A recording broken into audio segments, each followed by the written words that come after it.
going on, everybody? Welcome back to another episode of What the Game Means to Me. I'm your host, one of your hosts, one of two of the podcast, Jelani Brown. Got my co-host Thaddeus Bell and some very special VPs from Off the Ball Network, the greatest network alive, the greatest sport-led network on this planet. With me tonight to talk about some college football this week one, these matchups, these games, all the in and outs, the excitement, everything that's pretty much going on. It's been a great weekend. It's coming to a close tonight, but definitely here to recap everything. But how you guys doing tonight, gentlemen? I'm doing, I'm doing great, man. This is my time of year. Yes, sir. It is Jeff's time of the year. We definitely will get into that. We got like I said, a good show set up for you guys. Of course, we're gonna go over some of the big week one matchups. We got a little bit of preview. It just dropped, I say about 20 minutes ago. Jeff's first rankings of the year, week one. College football playoff rankings, and so we'll get into some NFL talk later on. Preview the game on Thursday, some bold predictions, week one pick'ems, and everything. So definitely excited to get into it. But before we even hit on the games, obviously we got the first one, marquee matchup between the I believe the 5 and 3 seed this past weekend. But before we get into that, I want to just ask everybody's just thoughts on just the first week, some of the games that we witnessed. Just thoughts in general. I know we saw few teams get upset, a few teams not look as good as we had hoped. But I'll just start from the top down. Jeff, what do you think about week one? Like my overall take was, and we've kind of seen this happen over the last several years, and we saw it happen with college basketball, is the best players are young in college football. So you have this divide now between the most talent is like probably 20 years old, maybe younger, right around that age. And then but then you also have these super teams like UCLA who have all these super seniors, these older guys. We saw Minnesota with a veteran crew. So we're seeing the difference between, the young guys coming up, the 5 stars, but then the guys who have been around maybe almost, maybe some of them 3 more years. So that's really what I noticed was like, Bryce Young, CJ Stroud, these young guys are the best quarterbacks. DJ,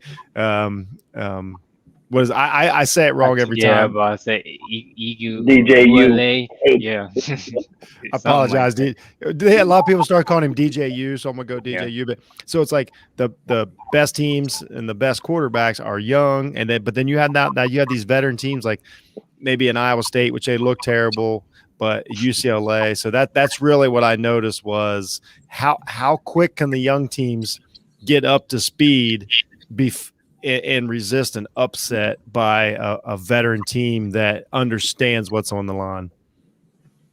Of course, Thad, what did you think about this week's matchups? First off, I enjoyed college football being back. A lot of good games, a lot of surprising games. Didn't expect Georgia and Clemson to combine for 0 offensive touchdowns, but it is what it is. It was a good game. A lot of young stars filling in roles, playing up to expectations, some not. Some questions need to be answered. But overall, just looking forward to a good season and exciting week one. The best game of the week ended up being the game I thought where my team was going to get blown out by 25. But, hey. That is a good point because, like I said, that was probably the only time ever I actually wanted FSU to win the game because I'm just tired of seeing and hearing Notre Dame and then possibly maybe even being in the college football. Absolutely. Playoff talk at the end of the year. Don't want to see it no more. So I was hoping you guys would done that in yesterday, but of course you guys got kicker issues all the time, and it did not go away yesterday. But Mo, what do you think about week one? This might be a hot take or whatever. The strength of schedule argument has ruined college football, and I don't mean that this weekend was a bad weekend, but the strength of schedule argument is the reason why certain teams got upset in week one. The reason why there were certain games that are middle of the season games that were played week one. This is why Ohio State does not schedule a conference opponent week one. This is why they schedule FAMU or FAU or Eastern Michigan. This is why Miami, who had all these high expectations, the momentum for the rest of the season might be over with. Because they don't play Bama. This is what tune-up games are for. Now you have Clemson, who doesn't control their own destiny in a sense, on the road to the playoffs. You have Ohio State, who got luck. I won't say got lucky. I mean, they out-talented Minnesota, but they were on the fortunate side of they didn't go on a conference game on the road in week 1 and get upset. You had LSU who goes on the road against a good UCLA team, not great or anything, but a good UCLA team. And UCLA had already played a game, and LSU goes to LA and loses, gets upset. You see the Georgia and Clemson, two teams that have national championship aspirations, but to have to get two really good defenses, but with a lot of questions on the offensive end, neither one were ever able to get it going. And now, like, Georgia controls their own destiny and Clemson doesn't. And that's all off of week 1. North Carolina with Heisman, Sam Howell, Heisman possibility of Sam Howell lost at Virginia Tech. And everybody, at Blacksburg is not a great place to play. But, like, this is why those aren't the scheduled games for these top 10 teams in week 1. This is why they get a couple tune-up games. And this is even why the SEC plays, like, one tune-up game, one good game against a Power 5 school, and then towards the end of the season, they end up playing, like, a Mercer or something. Like, Alabama will have a Mercer on their schedule late in the season when everybody else is in the middle of conference play. But it's for the simple fact, like, now there's certain teams that after week 1 need help going on to the rest of the season. And I think that's because of the strength of schedule argument. Georgia doesn't play Clemson week 1 if Clemson's strength of schedule never comes into play when it's their time for the playoffs after one loss. SEC is the only schools that benefit from strength of schedule. Everybody else is looked at when you only play conference play, you didn't have a strong schedule. And so Clemson having to schedule Georgia week 1 is because of the strength of schedule. Ohio State playing a conference opponent on the road is because of the strength of schedule, and then going to play Oregon next week. Like, all of this strength of schedule is the reason why certain teams don't control their destiny and weren't ready to go week 1. And this shows why. This is why they pay $600,000 to go play those bad schools and beat up on them. Exactly. Yep. Couldn't have said it any better. Well, what I don't like to piggyback on that real quick, because I've been not to derail your show, Jelani. I love you guys, but that's to piggyback on what Mo said. This is a huge pet peeve of mine. Another thing about that is you got to quit putting these preseason rankings in front of the numbers and then letting it matter. If you want to do it for fun, if you want to put the rankings out there, but so now Georgia gets all this credit for beating Clemson. So honestly, Florida State looked better than Clemson last night. I watched the game. Florida State looked better if you just judge the teams on the field. But since Clemson had, that, what was it, a 3 beside their name, Georgia gets all this credit for scoring a field goal against Clemson, and they're automatically like, oh, they're the second best team in the country. Well, if they would have played Florida State and it would have been, a 10-3 win, then everybody's saying, what's wrong with Georgia? It's that stupid number beside the name at the, beginning of the season. I understand it's for TV and all that, but it really, really derails things, like Mo said, for the rest of the season, and you can't get past it. I watched Wisconsin and Penn State. Minnesota looked better than both of those teams, but it doesn't matter. Penn State's getting credit for beating number 15 because that's the number that was beside, Wisconsin's name, even though not one person has seen these teams play a game before the weekend except for UCLA. So just to piggyback on that, it drives me nuts, and it does steer the season until we get into like week 9 or 10 for these teams to possibly overcome this. Well, you kind of talked about hit on it a little bit, but of course, like I said, we're gonna go through some of the marquee matchups. And one of the ones was Georgia versus Clemson, where we saw a little bit of a, obviously it wasn't as high-powered offense, it wasn't as entertaining as most of us would have wanted. Said both teams only produced 3 points offensively. But I'll start from the bottom up and start with you, Mo. Just overall, what do you think about these two teams? Obviously, it's a defensive matchup, and I don't even know if most would say that. Most would say the offense just looked a little stagnant for both sides. Georgia's defense was incredible, probably the best defense they had in a while, especially under Kirby Smart. But a lot of people credited them not being able to score or whatever due to not having. I know Pickens wasn't there. A few wide receivers, few tight ends were injured and out. But just what did you think overall about this matchup? You hit what you said in between all that.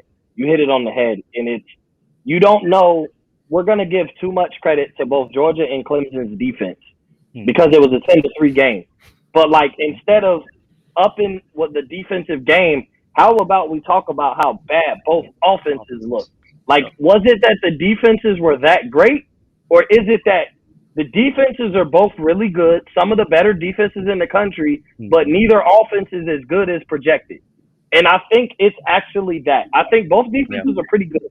But even when we see teams with really good defenses, they still, I mean, you talk about 27-24, 31-27, and that's two teams with really good defenses and really good offenses. Like, it's a great game. You love to watch it, but I mean, even Alabama, like, who has a stifling defense, and I know, like, they were blowing out Miami or whatever, but, like, even Miami scores a touchdown, and, like, Alabama has a stifling defense. I would say Alabama's defense is just as good as these guys, if not better, and even Miami scores a touchdown.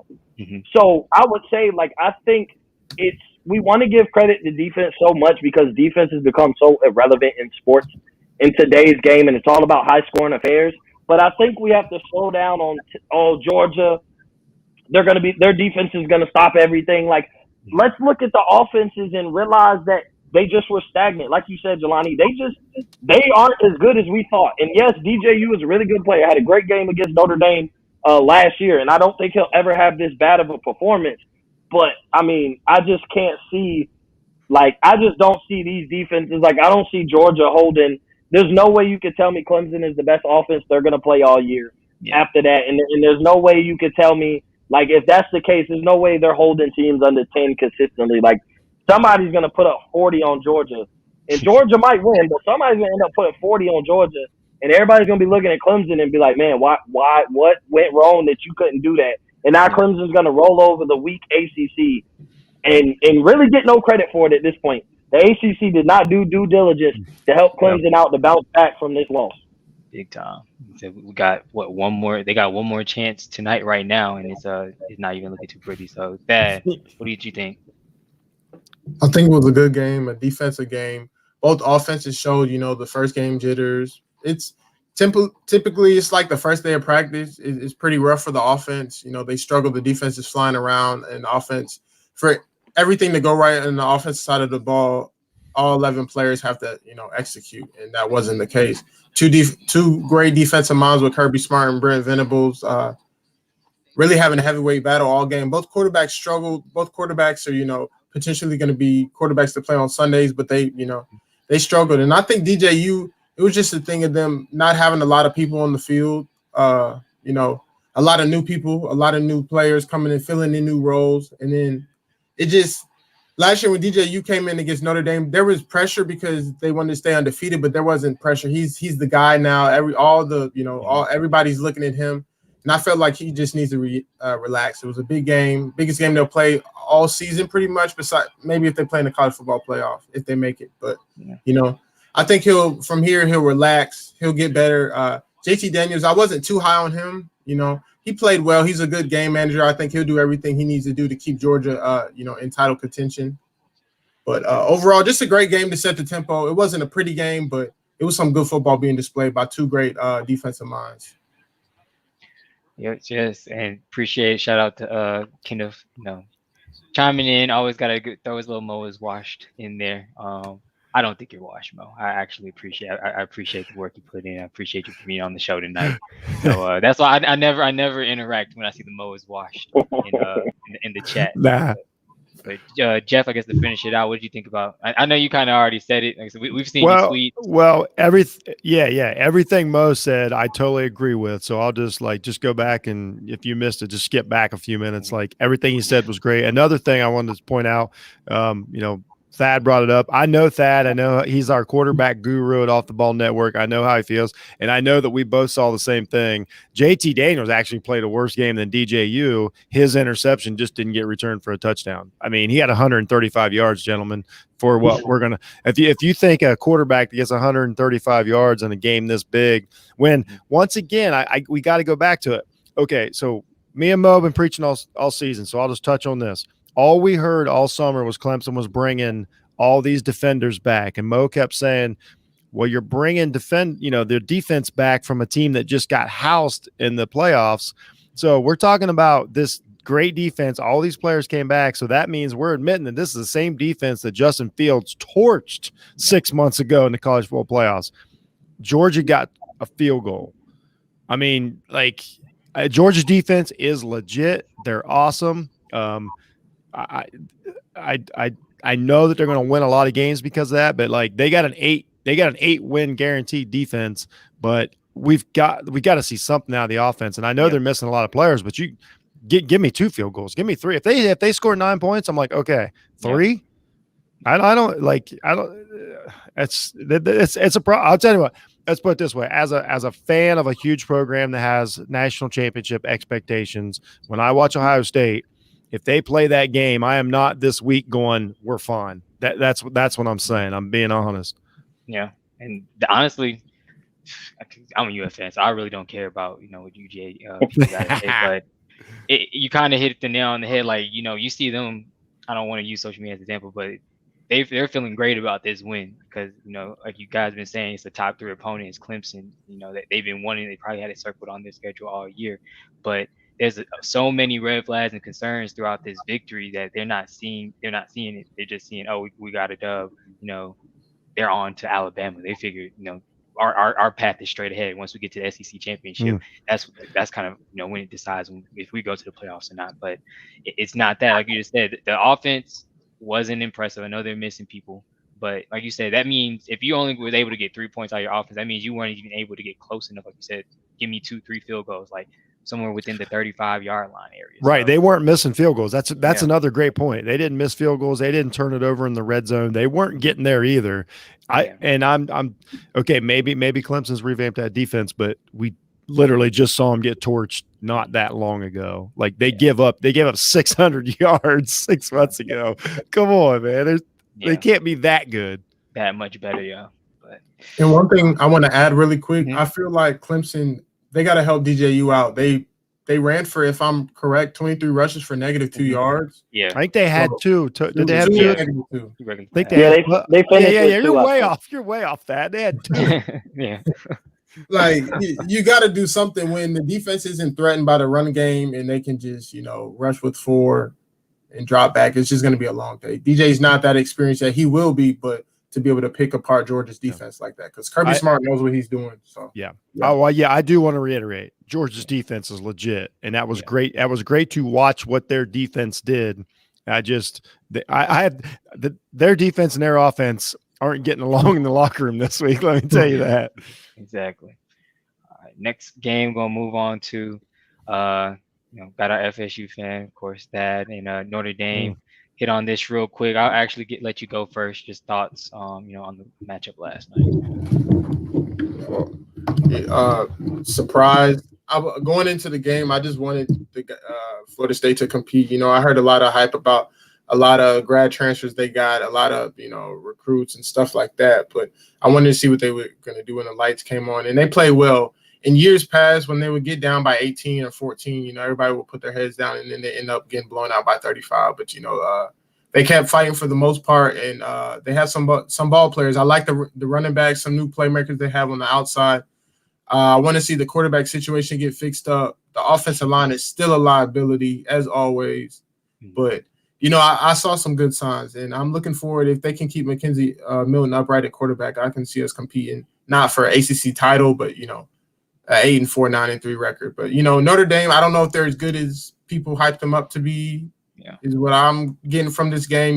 We played well, but I think Notre Dame from last year, or the 2018 and 2019 Notre Dame would have blown us out. But overall, I like the direction we're headed in. Got some nice playmakers, and let's see if we could put it together for consecutive weeks. Yeah, Mo, what do you think? This game, really a prime example of what I had said earlier.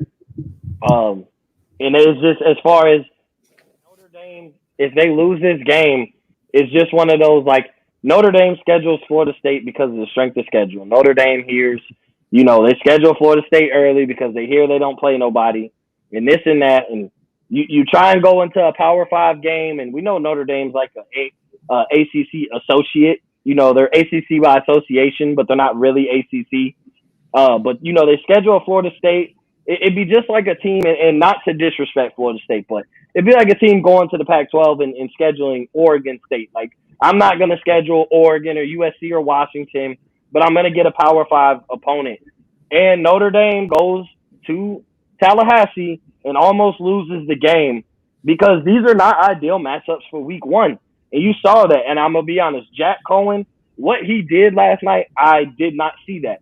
I thought what Florida State did defensively was the recipe for a victory. I said it prior to the game on the halftime chat and stuff. I told the Blue Bloods that if they make Jack Cohen throw the ball, Notre Dame loses this game. And they made Jack Cohen throw the ball. And he had a historic night for a Notre Dame quarterback as far as the debut, the most yards.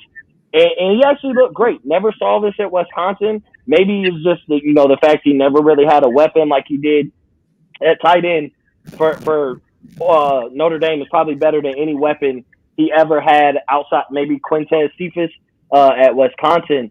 So he played really good. He answered.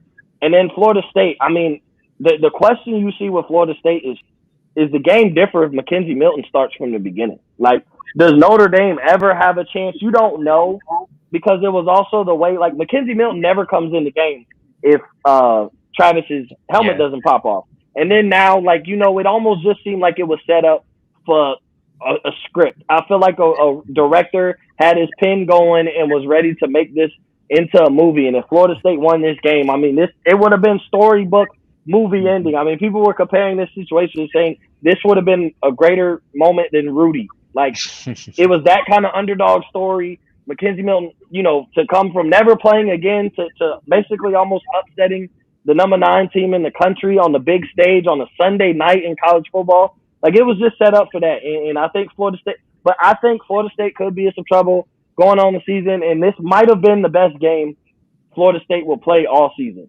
And it's not a knock because it was a heck of a game, but I think like Florida State gave their A+, and I just don't know if they'll have a consistent performance like this to be okay in the ACC, even though the ACC is fairly vulnerable, at least after week one. I just don't know if Florida State has performances like this and consistently and can make it through to have a possibility of taking advantage of what may be a weaker conference than what we're normally used to in the ACC. So I think Florida State gave it their all. They left it all out on the field, and it just might not be enough. But they could be like an 8-4, 7-5 team, looking promising, get their recruiting back up.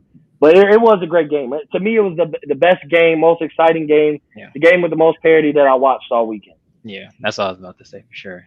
Jeff, what'd you think about this one? Well, mainly, I just loved the game. It was a fun game to watch. I wanted Florida State to win. I thought they were good enough to win. I thought they're fine. Florida State's fine. I keep saying it. Like, everybody's jumping off the bridge on Florida State. If you switch quarterbacks last night, I think that Florida State wins that game over Notre Dame. I don't think Milton can take Notre Dame and beat Florida State, but I think Cohn could take Florida State and whoop, Notre Dame. So I don't think the differences are that big. I thought Florida State looked pretty good. It looked like they had a direction. It looked like a lot of those mental errors and stuff they had erased over the years. So, like, I was good with it. Sometimes these things just happen. Field goals go one way. The field goal kicker Florida State he made a pretty good field goal too. Been a little hard on him. Milton, I don't know if Milton's the answer, honestly, just because you're going to keep getting hit. I worry about that, but I hope it works out. Nothing against the kid. Great story. He did everything he was asked for last night, but I thought Florida State looked fine. They took a loss in a tough game. I actually disagree with that a little. I think this Notre Dame team's better. I think Cohn is a huge upgrade over last year as far as pushing the ball downfield. We'll see. And let's just put it out there. Hamilton made one of the best defensive plays I've ever seen on a football field. I didn't want it to happen, but it is honestly one of the best plays. And I'm a fan of safeties, and I'm a fan of secondary. One of the best plays I've ever seen on a football field, and that was really, if you want to just say that was a huge difference in the game. But good game. Florida State's fine. Notre Dame's good, physical and good. I think Florida State's going to be as good as I thought. Before the season, I thought they were. I will say just somewhere around the 20 range. I really believe that. I don't feel any different right now. Yeah, I feel like that would take that. I think I will. That's definitely a compliment. That, like you guys both said, this is probably one of my favorite games to watch. Even said they got down with 18, still stayed in it, was able to fight back. They said the storybook ending and everything. They kept showing his mom crying and all that. So And that was legit too. I just want to yeah, point out, I said it last night. She did not know she was on yeah, camera, so to speak. Like sometimes oh you yeah, see this, like they're aware of that was genuine emotion. Felt really good for her. yeah, It was cool. It was just sometimes college football. It was just cool to watch and just got to yep, sit back and enjoy it and not hate. It didn't have to be so much hate. Just like that was cool. exactly. Good game, guys. That's one of those good game, guys. Exactly. Well, hopefully moving forward, I don't know. That may have some insight. Hopefully they do. I don't know if they're gonna go with the 2 quarterback system, like it looks like Dan Mullen's gonna be doing for our squad, or if they're just going with Milton. But That's all in never a all, recipe for success. yeah, I would say it's never a Yeah. recipe for success. But we're gonna test it out. Hopefully it is for us. Next, I'm gonna try to keep it short with them because they may tear into a Buckeyes remix, but We won't do that to you. Nah, I won't do that. had to talk about the game from Thursday as well, because obviously it was the first game, it was the kickoff of college football, and a lot of talk because it was a very close game mostly until the end of it. C.J. Stroud played well in stretches, but a lot of people kind of was on his case about his first half. So want to start, like I said, start back up from the top, go back down to the bottom. Jeff, what did you think about your Buckeyes versus Minnesota? I was hopeful when I went back and watched the game. If anybody doesn't know, you can check out more. I do the Buckeye remix every week after the games, is what Jelani is referring to on Jeff Needs Sports podcast. If you want to hear everything, go check that out. Essentially, I was uplifted when I went back and rewatched the game. Stroud struggled mentally and made some terrible throws in the second quarter. I, like everybody else, was ready to pull him. I wasn't, but what I did notice was Ohio State, when you get the ball in the hands of almost any player on their offense, they just get chunks. They had over 10 yards per play for the entire game. Minnesota had the recipe to win that game. They still lost by 14. Stroud, the second half, played really well, and this offense is very conducive to that. Receivers, Olave and Wilson, just get so wide open. The running backs, we got true freshman running backs running, for long touchdowns. They can't be caught. It was just a recruiting game. Talent really won over. At the end of the day, as a Buckeye fan, when I rewatched it, I was very pleased. If I could take 4 plays out of that game, it's probably 50-14 or something. So I'm fine. I'm fine where we're at as Buckeyes. Obviously, I'm nervous going into Oregon. I'm not comfortable, but I'm fine. I'm not. Dad, what'd you think about it? I think it was a good game. Ohio State fans are a little dramatic. I didn't know Jeff was this crazy until I wasn't here last year around this time, but Jeff was going crazy the whole game on his Twitter feed. I didn't know it was like this, but Ohio State, I expected them to struggle a little bit with a new quarterback in a hostile environment in the rain. I think people just need to relax. The jitters are going. This is his first start. The conditions aren't perfect for a quarterback. No quarterback wants to play in the rain. Thank you, Thad. Thank you. Minnesota's not a terrible football team too, as well. PJ Fleck has the guys ready to go.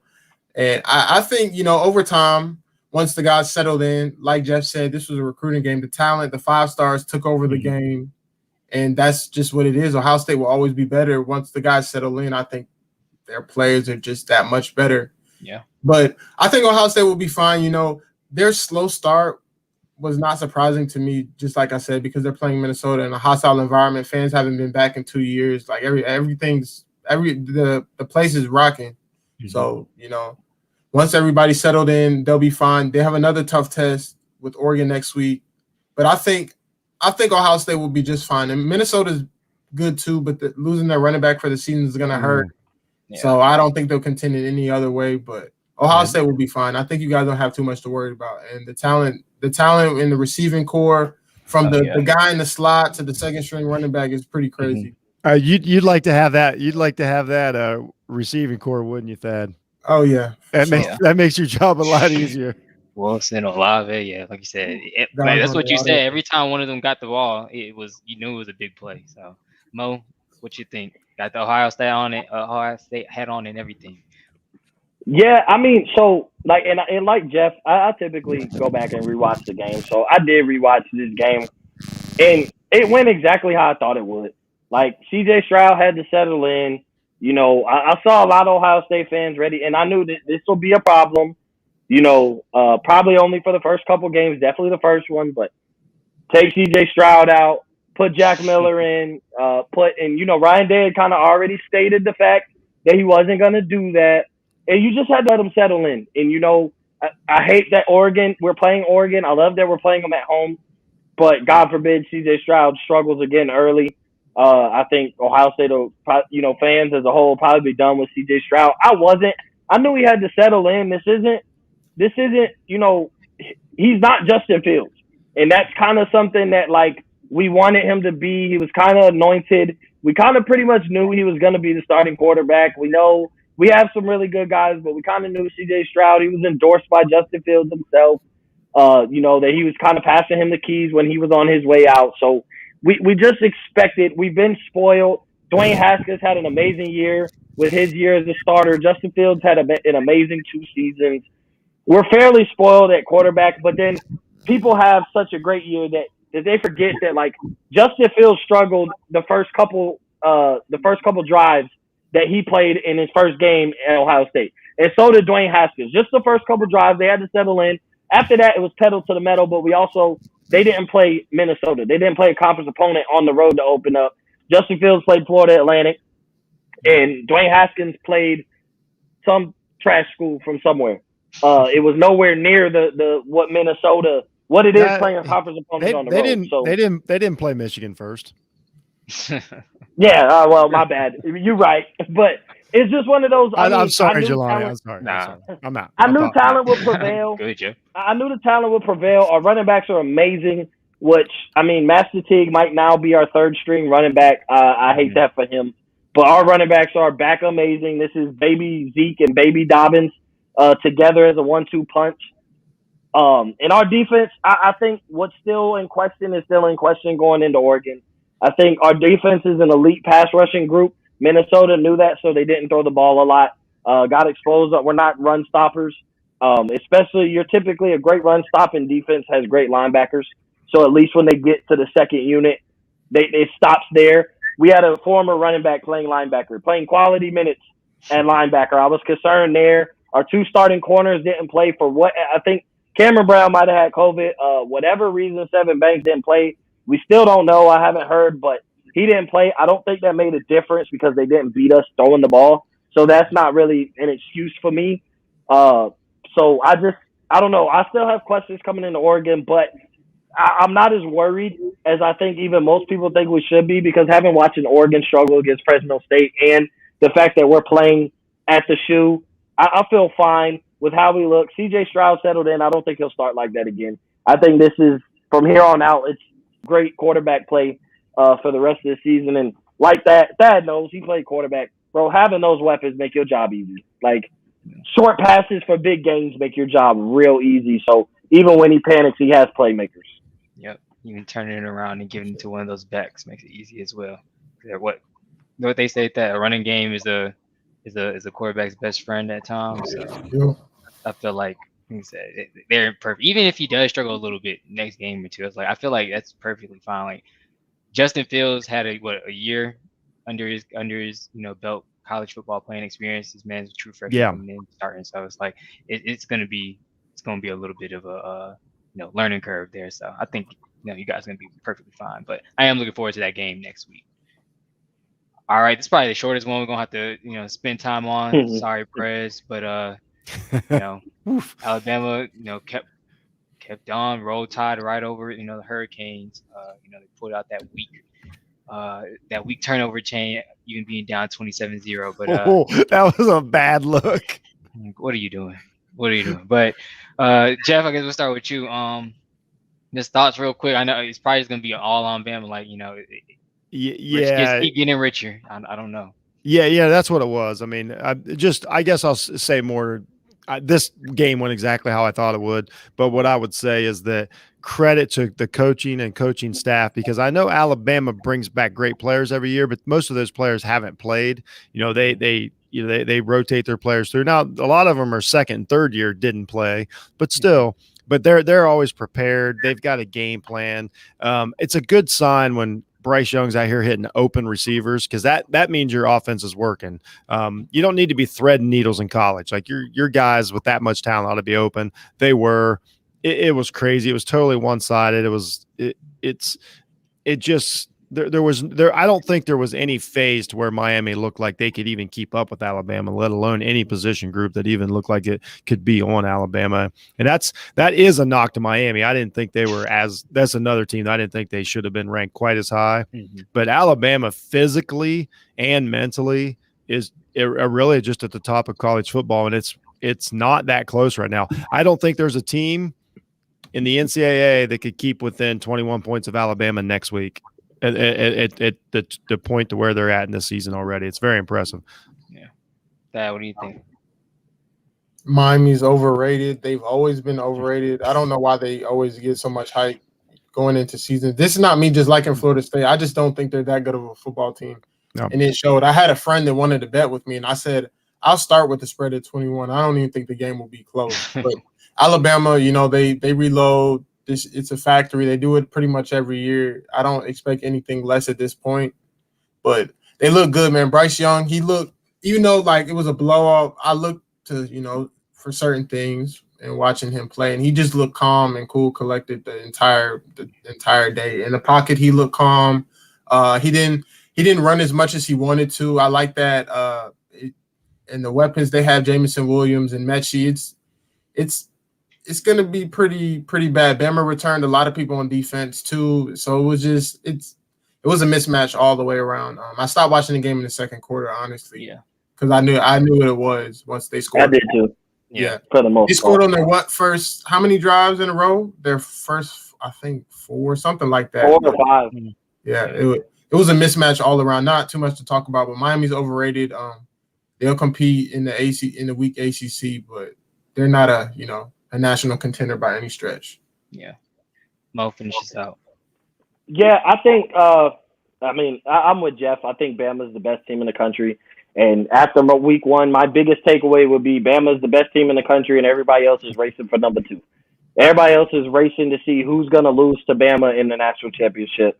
It sucks to say that, even being an Ohio State fan. I think we could feel differently as the season progresses and we start really – by week 8 or week 9, that's about where we see everybody pretty much the best version of everybody. But right now, like any questions that you had about Bama, I think they're the one team that answered them all.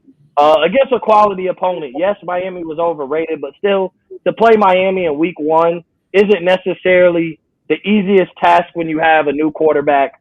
Some questions that need to be answered. Typically, you answer those against a Mercer who Alabama has coming up. So, but to answer all those questions in week 1 against Miami, like, look, the only thing, and I just have to revert it back to Ohio State, goes to show how great that wide receiver group is.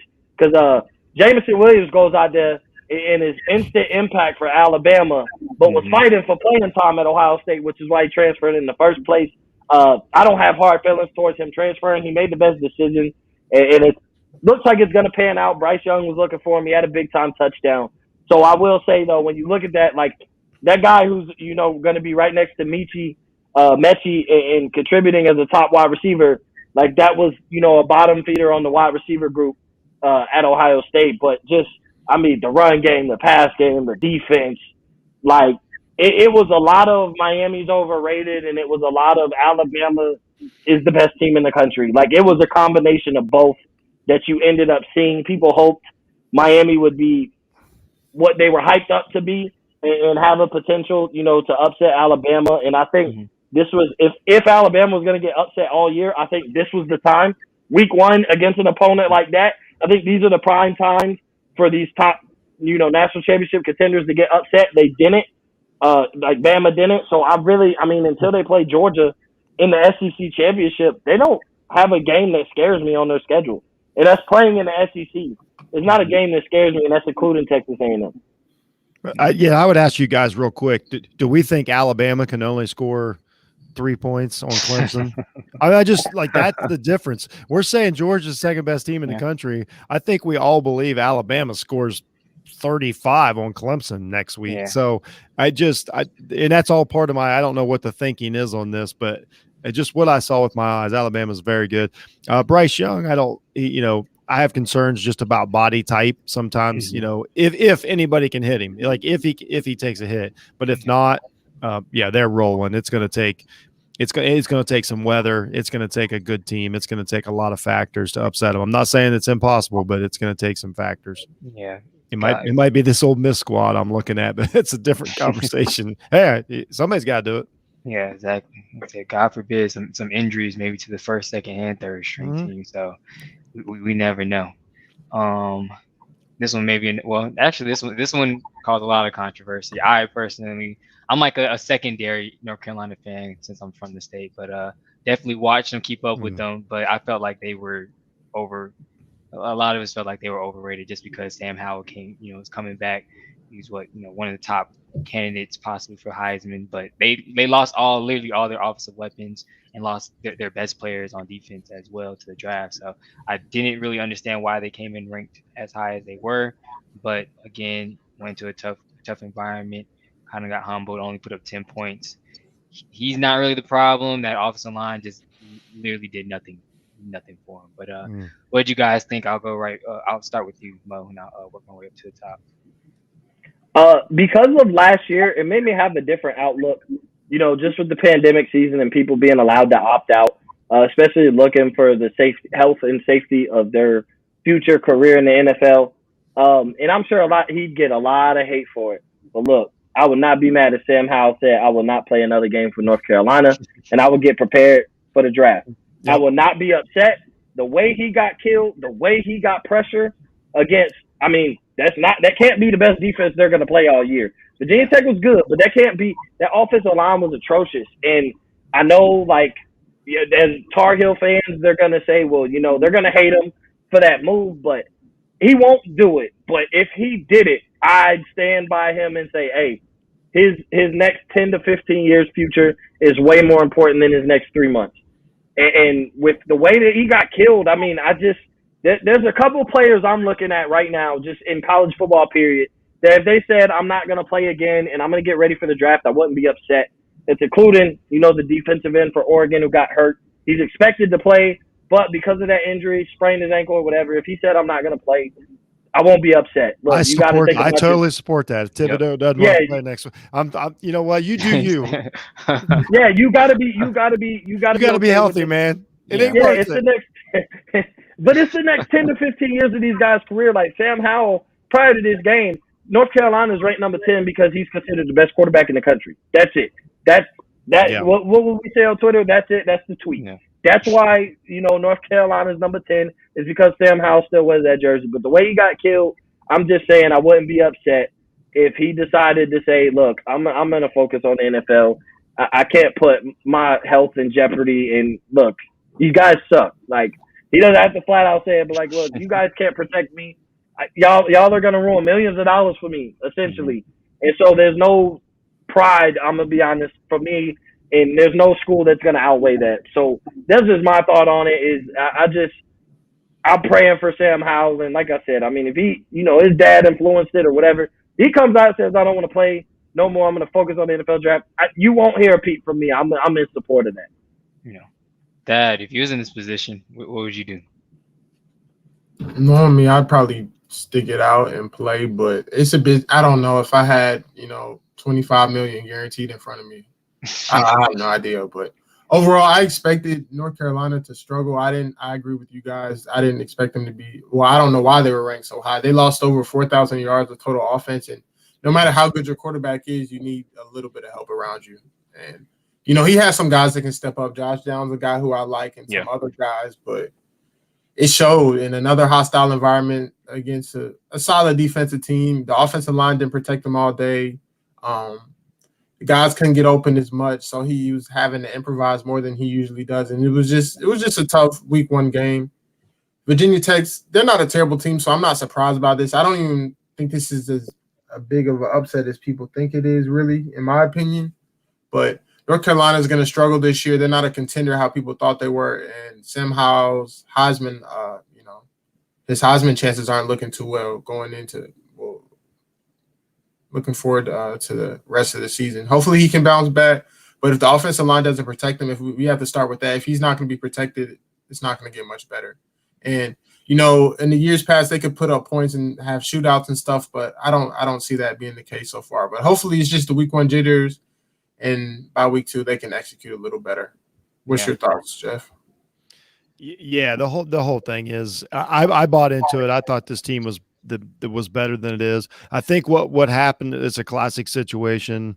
You guys already touched on the Sam Howell thing. I think we confuse NFL prospect with a great college quarterback. This is a guy that needs an offense. Like, he had a couple chances to actually throw the ball. It looks really good and all that, and that carries over. But what team needed from him was they needed Michael Vick out there to make something happen that day, and he's not that quarterback. So if that's not going to be there, the season's they're really in probably the worst shape of any of the contenders, so to speak, out of everything, because they don't have a lot of giant games on their schedule. They really need to get into the ACC championship game. We didn't see two things. We didn't see a lot of signs just physically that they were that good. I think Virginia Tech's defense, they might be the best in the ACC. We don't know yet. Once again, I know I'm just slamming Clemson tonight, but I take a lot of pride. I can't deny my eyeballs. Like, all of us watch the games. If you switch jerseys, we would say if Clemson did that to North Carolina, we would go, that Clemson defense is unstoppable, is what I'm saying. So they did look good. And I thought Mac Brown really failed. Like, he did the opposite. His team wasn't ready. They weren't prepared for that game. After the game, he immediately made excuses. The one thing that jumped out was that he said everybody else is playing scrimmages this weekend and we played a good team, when actually his conference played the toughest out of conference schedule of any of the conferences. I was like, the next 2 best teams in his conference played the 2 toughest games in college football. Just so if he's not aware of that, I have questions about like where he's at as far as involvement in the program. Big warning signs. I love my man, Couch Coach Live. I will root for North Carolina every game because he's that dude. But I think this team is doomed, and I would not be surprised if Sam Howell comes up with a nagging injury, so to speak, that ends his season going into the draft. So there's not much to say. Bad look for North Carolina. That would be a big consideration, like you said, especially after this week 1. Maybe he gives it another go next week, but if it's more of the same, then I might have to do what Mo says, and I'm tapping out. We're getting ready for the draft, so I think this is the last one before we will hit on what would probably be our favorite part of the show, Jeff's rankings. But like I said, had to put this one in there, slide it in there, because it was a really, really good game. I know a few of us in the college football chat said they really like UCLA this year. I want to say it was UMO, you too, Jeff, and a few other guys. But just thoughts on this game. I'll start from the top and go back to the bottom. Just the way UCLA was able to pull this one out. Yeah, I love it. I liked what they did last week against Hawaii, but it was easy to dismiss it because it was Hawaii, and that's fair. That's fair. But once again, this is where you trust your eyeballs. Here's what we knew coming into this game. UCLA looks pretty good. I give them a better chance than I thought. I actually picked LSU. Physically, I thought. Here's what I say. I gave LSU the benefit of the doubt. They took last year off. They had the greatest season ever.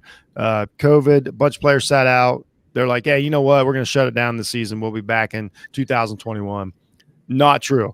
Apparently, with the loss of Joe Brady and Joe Burrow was bigger than we all thought. The defense didn't even tackle that well, which that's always a warning sign of like, what did you do all summer? UCLA looks great. This is a realistic looking team that Chip Kelly has for the first time since Oregon. Physically they look good. They took advantage of spots. They physically dominated an SEC team that we all give credit to for being one of the toughest. So I thought this was the most impressive victory of the weekend, and I think UCLA is in the driver's seat. It sounds crazy, but in the Pac-12, they're in the driver's seat for a playoff spot. Now you just got to win. You've got your signature victory. Everybody knows how great you look. If you win out, you're in. So I thought it was a huge – I can't stand Chip Kelly, but what I saw was very impressive. Thad, what you think? An impressive win as well. I like how they played against Hawaii, but I was like, it's Hawaii. Can they do it against an SEC opponent? And I thought the same thing that Jeff thought. Coming off a great season, one of the best seasons of all time, in my opinion. Coming off the COVID season, LSU was going to be able to regroup, but that wasn't the case. And UCLA is pretty good if Dorian Thompson-Robinson doesn't turn over the ball, which he will do sometimes. I think they'll be in good shape. I love the guy from Michigan, Charbonnet, the running back. I liked him when he was at Michigan as well. But overall, UCLA is a talented team, and it's nice to see them, pull off a nice early season win. Hopefully they can keep it together in the Pac-12 and hopefully make a run, but it's early in the season, so we'll never know. But overall, I think that LSU they're okay. You're not going to win a game. I wrote it down somewhere. They had 25 rushing attempts for 49 yards. So when you can't get the ground game going, the young quarterback who I like, he threw for 300 yards, which is fine, but they weren't ever able to establish a running game, and that hurt them in the long run. And on defense, they weren't able to get off the field. When UCLA is over for 50% on third down, that's not ever. And LSU can't take that loss going into a tough SEC season. That might have been the worst loss of the weekend. It's not going to get any easier from here. So I could see a 6-6, 7-5 season where Ed Orgeron's heading out the door. Yep, you said it. Hot take. So at the end of the year, think he's gone? Yeah. A lot of people, I'm not saying that season was completely them, but before that season, he was already on the hot seat before Joe Brady and Joe Burrow came. Exactly. Yeah, that is true. Mo. I pretty much think pretty much everything Jeff and Thad said is I've said or thought, or if I heard somebody say it, I'd agree with it. My only thing with LSU is LSU is a team. We don't want to say it, but they pop every once in a while. But they're a very overhyped team every year. Nobody can tell me they're not. Prior to them winning the national championship, what great season did they really have? I mean, they had some pretty good teams. But I mean, the national championship they went to at Ohio State was probably their most prominent year. Then they skipped a whole decade, and they be average to above average SEC team. And then, they win the national championship with the coaches on the hot seat, the most historic offense. So we have to forget about anything prior and to look ahead. This might be, a door to the future. And then last year, like Jeff says, he doesn't count it against them. It's a COVID year. A lot of teams, you don't count it against them. A lot of players opted out. You didn't have your full roster or whatever. Kind of LSU taking a year off, coming off of arguably, if not the greatest team we've ever seen, definitely the greatest offensive season we've ever seen from a program. Mm-hmm. But then they come this year and they're built just like every LSU team that's been built for years. Their quarterback play is average, maybe a little bit above average. They didn't have a run game like normal, so that killed them. Usually, at least with what they have a good run game. LSU had a good defense. They weren't tackling well, but they had a good defense. They locked down the outside, passes on the outside. So what did UCLA do? Expose the linebackers and kill them with the tight end. That's exactly what UCLA did because Eli Ricks and Stingley had the outside locked up. And it's one of those, LSU's defense actually is really good. But there comes a point in time when your offense doesn't help you out a lot, you start giving up. You start giving plays that you normally wouldn't. When your quarterback starts making floppy mistakes, you're like, okay. Like you start losing momentum and motivation to go out there and really just make every play count on the defensive side of the ball.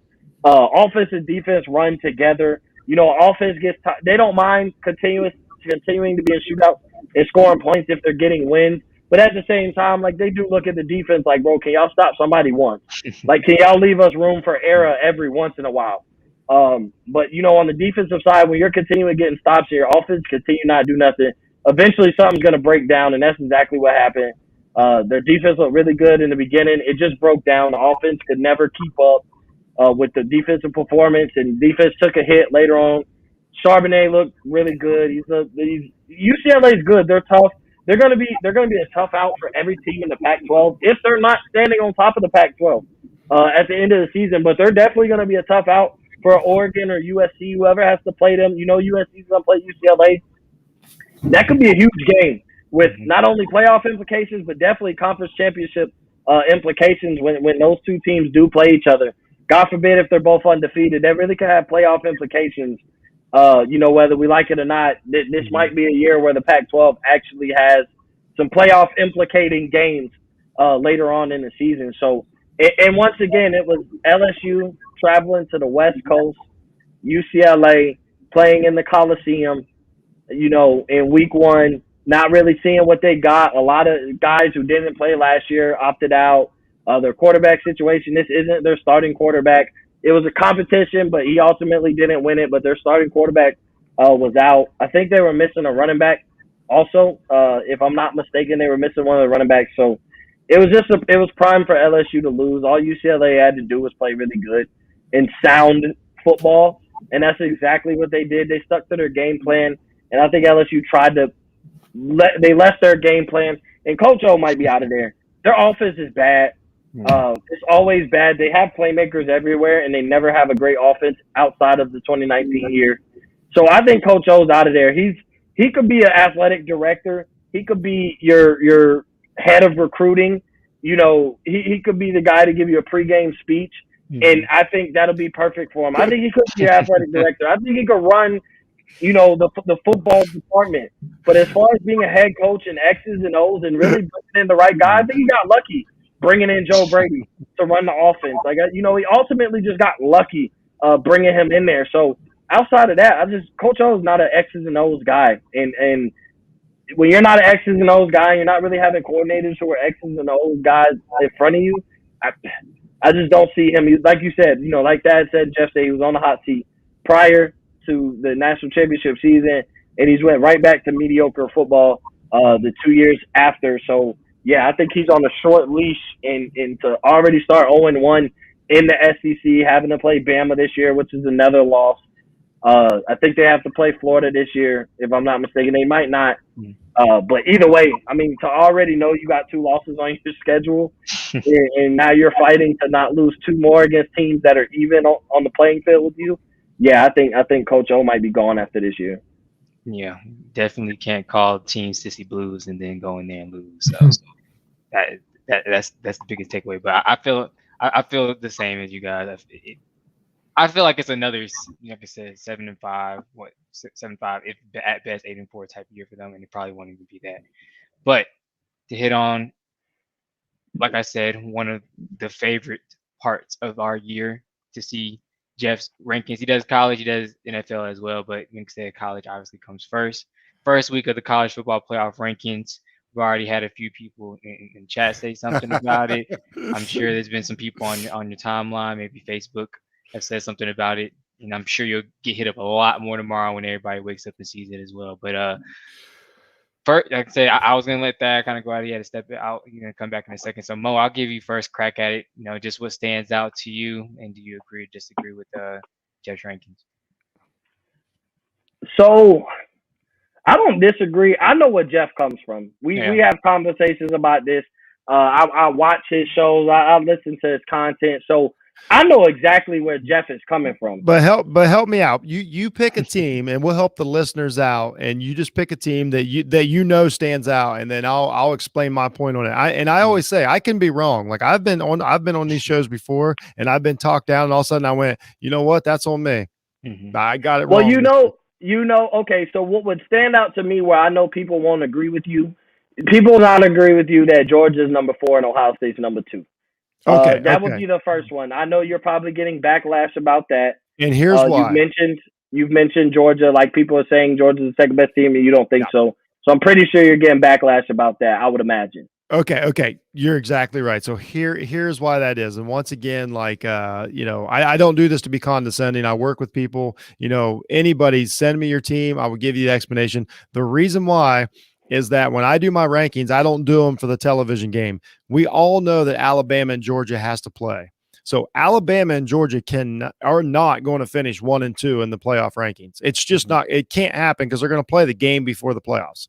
So it would have to be it's just not going to happen. We can go through the scenarios of some miraculous 1-point win, blah, blah, blah, blah. Everybody else has 2 losses. That there's an 85% chance it's not going to happen. So there's no reason for me to put Georgia, 2. And I think Alabama's would beat Georgia. So I'm projecting Alabama beats Georgia, even if they're both undefeated. Georgia gets in at 4, Alabama's a 1. It's as simple as that. I project the actual wins. This is not who I think are the best teams in the country if they played teams not on this list. It's what I think the playoff rankings look like if they had to judge right now. Yeah, and then even looking, and I'm trying to think because, like I said, when I see a team, I know where you're going to be coming from, but I'm kind of looking at where you would get backlash. Maybe you're getting back. Are you hearing anything about Iowa jumping to number 7? Not yet. Based on the AP rankings, Iowa being at 7. Is anybody disagreeing with you there? I haven't had that yet. Of course, these have only been out a half an hour or an hour, and I've been on the show. So basically, the reason Iowa looked really good, and I factor in your path to the playoff. Iowa has a shot at Iowa State this year, and Iowa State should be around a top 10 team when they play, like by the AP and coaches poll.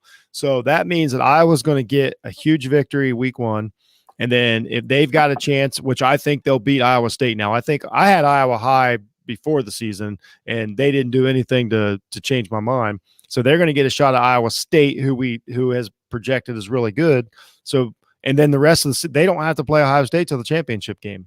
So the rest of their season, they're probably going to be favored. If they're not favored, they're going to be, not much of an underdog the rest of the season. They've really made a nice path for themselves by looking so good, week 1. And now that I think they're going to beat Iowa State, I can't put them behind Iowa State.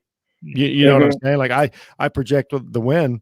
So that's a great question. That's why Iowa 7. Their path is just a clearer path than everybody else. It's if they go, let's put it this way, if Iowa goes undefeated and beats Ohio State, they're in the playoffs. So it's as simple as that. Right. It's not that complicated. Yeah, I'm with you on USC at number 5. That's a tough one. I think USC's in the driver's seat in the Pac-12 now. They are. Oregon is about to play Ohio State.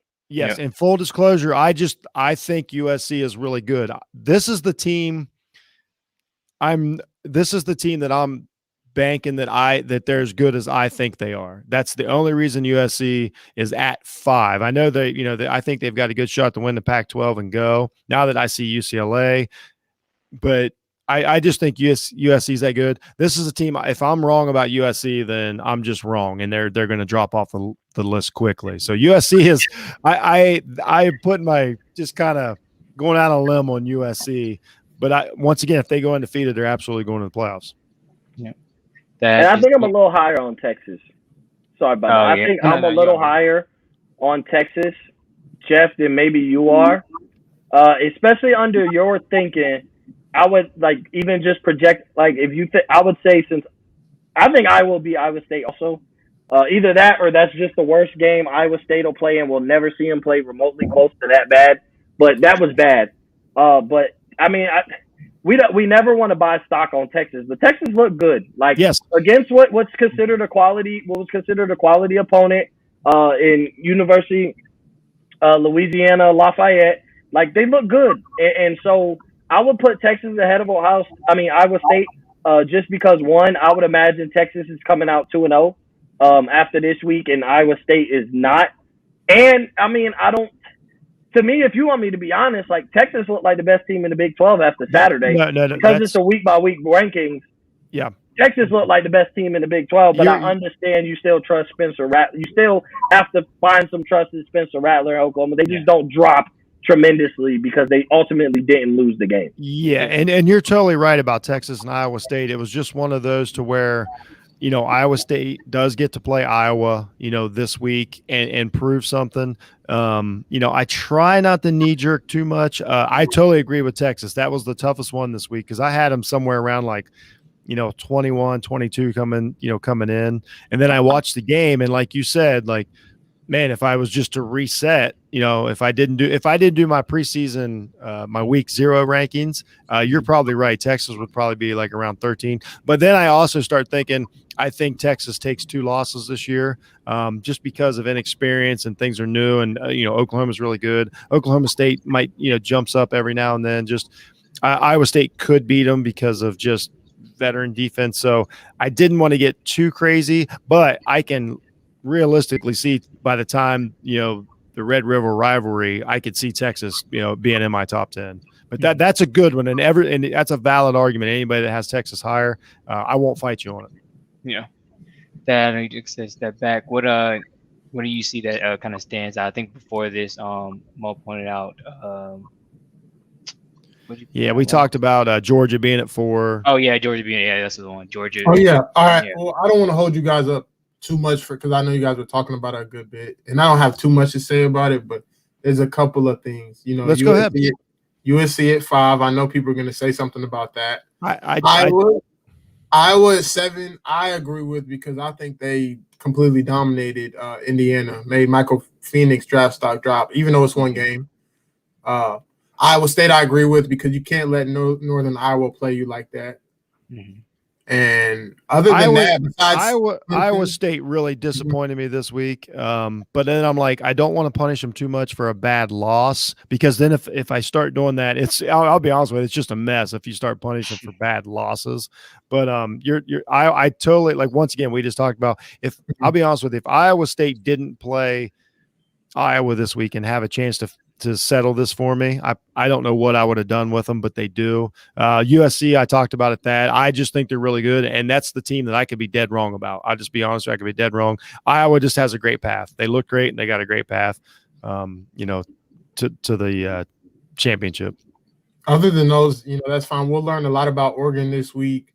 Clemson, of course, they had a terrible week 1, but I don't think they're 16. I don't think they're not the 16th best, but their path to the playoffs is very difficult, very difficult. Like their schedule is easy, but because of that week 1 loss, it's just going to be tough for them. They're the one team on this list I don't think controls their destiny right now. Yep. Well, and guys, granted, some of these teams play each other, but something we're not talking about is Clemson's the highest rated ACC team on my list, and they're at 16. But so. Clemson just doesn't have victories. Like they're going to have to earn every week, climbing up, this ladder. Yeah. Thank you, Zach, for hearing me out. This is exactly right. This is not my top 25. This is playoff rankings. Yeah. Yeah. So like yeah. So, and that's the whole thing. Like but it's realistic because that's how the playoffs work. It's path. It's easiest schedule. It's who can put up the most W's, it's about the win-loss column. And the fact of the matter is Clemson lost. Yes. Do I think Clemson's better than Iowa State? Probably right now, but they've got a loss. I'll tell you, if Clemson wins this week and Iowa State doesn't, Clemson's not going to be behind Iowa State. I'll be honest with you. Yeah. And I just don't think Clemson's in the driver's seat for their destination to be in the Final Four teams. Nope. Where if you look at so far, pretty much every team ahead of them. Now, granted, some of these teams play each other, but Cincinnati and Notre Dame control their destiny when they match up against each other. Mm-hmm. They could see each other undefeated. So now, like one of those teams where like Clemson, now all the pressure is there can never be an upset. The ACC is bad.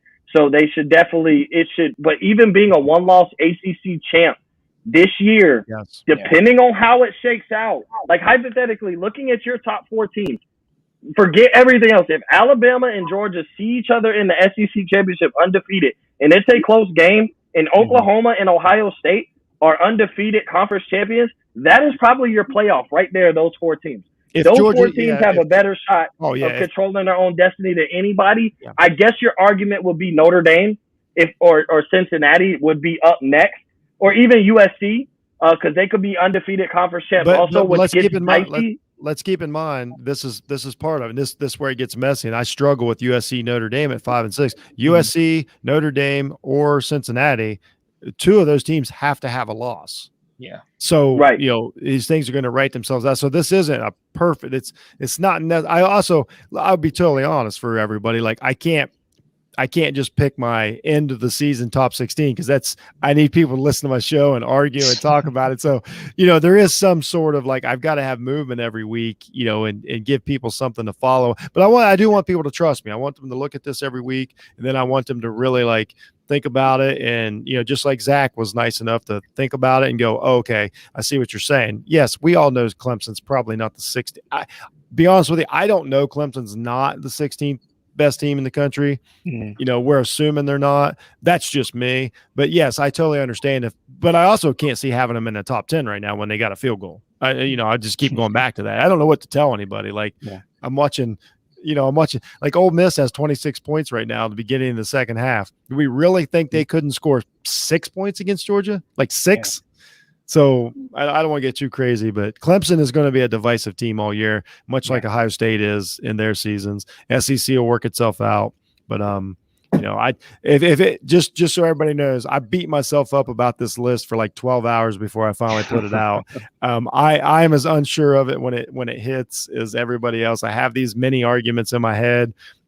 Texas was a big one. USC, I think, is going to come back to bite me. But I'm like, if I believe it week 0 and they looked pretty good, I don't know what to do. I'm hoping that USC and UCLA have a big clash, for the Pac-12. So yeah, I'm hoping so as well. Like you said, I mean, you're right into believing them because, like you said, you trust in your eyes until they prove you wrong.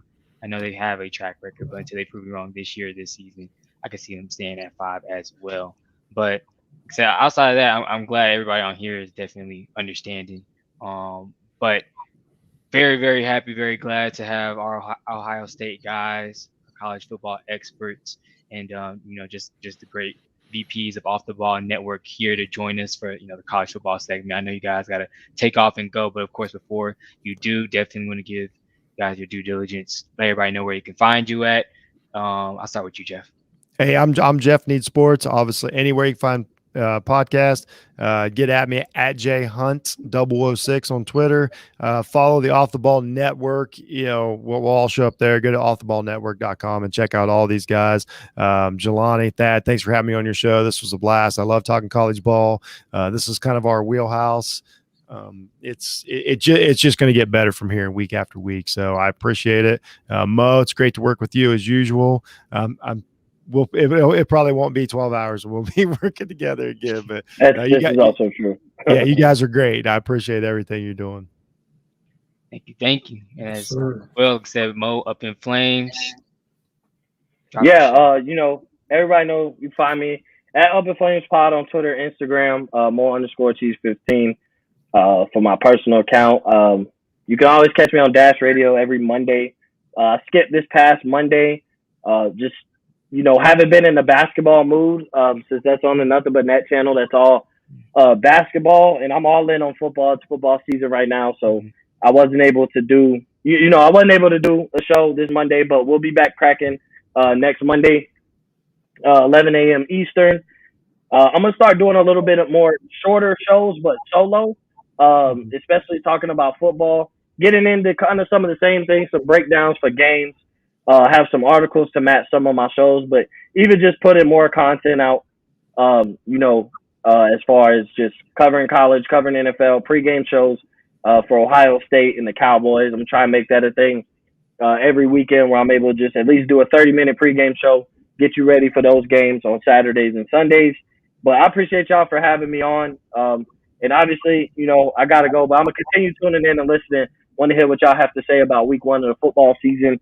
Either one of y'all talk bad about my Cowboys, you're fired. So I'm going to leave you with I was that. just about to tell you might as well just do the pregame shows for Ohio State. I don't know if the Cowboys one's going it's going to matter too much. So, but as always, like I said, definitely great to have you on, Mo. Obviously, you're welcome anytime. But we're gonna keep it professional. We're gonna keep it nice in the next few minutes. But all right, fellas. Appreciate you, bro. All right. Like I said, those two guys, appreciate it from having on. We're going to switch over. Probably keep it quick, keep it concise. Cause like I said, we're going to be talking about the Bucks, and we're going to be talking about Cowboys, which we don't like to spend too much time on anyway. But just the NFL season. Like I said, switching over, just talk about a little NFL. We'll both, I guess, we preview our teams real quick, what we expect from at least this season. Like I said, Week 1 pick'ems real quick. We'll talk about the Thursday night matchup and then maybe some bold predictions. But Thad, just your overall feelings and thoughts about the NFL season coming up. What do you expect just to happen this year? I know it's going to be a good one. And then you said just preview your Jacksonville Jaguars. What you feeling like we should be seeing from them this year? First off with the NFL, I love football, but I prefer the NFL over college. I don't know why, but I just always have. Sundays hit different for me. Mm. So, expecting another good season, excited for the season. I say every season I'm excited, but this season feels a little different. The draft felt different. So, Sunday I'm locked in, really Thursday, but excited for a new NFL season. Excited to see what teams will fall, what teams will rise. Every year there's a team that was fourth place or didn't make the playoffs that makes the playoffs. So excited to see who that will be. Who will be the breakout player, who will fall off a cliff, and Yeah. what will happen. But moving forward to my Jaguars, just looking forward to a good season. For me, this is year one of the rebuilding stage. New coach, finally got our quarterback that we haven't had, our franchise guy since Mark Brunell.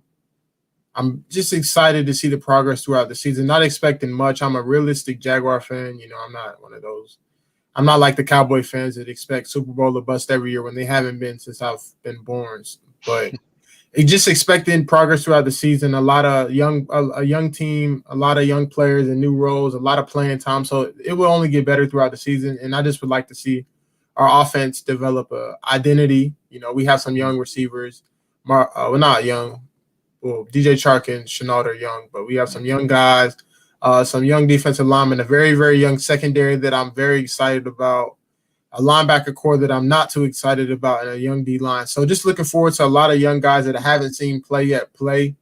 And, week one it starts in Houston. But just I'm excited, looking forward to the season. Not expecting too much. I know we're getting the record for my team. I'm expecting 6-11 or 7-10. That's good for me, realistic for me. Anything better is A plus, but not expecting too much from the team. But just excited to see how we respond to adversity, how Urban responds to adversity, because he didn't lose much at Ohio State and Florida, as you guys well know. Yeah. But just every week I'm expecting to see improvements, and hopefully I get that. But how do you feel about your Falcons this season and the NFL as a whole? Yeah.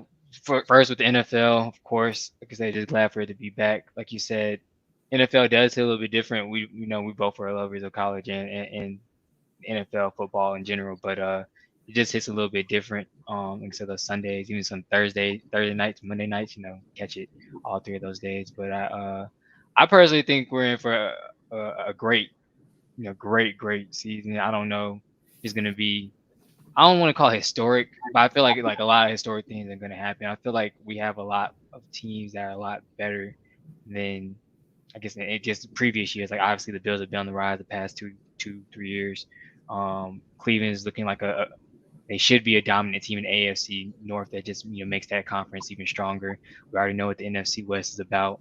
Um, you know, Even in the AFC West, certain teams are starting to build and get a little bit better. Chargers are looking like they'll compete and give Kansas City a run for their money, if not this year, within the next few years. So I think there's a lot of youth in the league. I think there's a lot of teams that have gotten better, or at least looking to get better, take a step forward this year, into next, or like I said, just make a complete leap this year. But for my Falcons, I tweeted I think yesterday. I expect, like, the more I keep thinking about it, the more I'm settling into it. I know it's been a lot of turnover, a lot of change. Um, both with personnel, player wise, and with coaches. But I don't know. I'm just feeling like they should go 10-7, maybe 11-6, somewhere in there, because we got a weak schedule. I don't care. And like the tougher teams that we do play, we play them towards the end of the year, so they could be possibly either resting people or just the brutalness of the season would have taken its course by then. Maybe some injuries.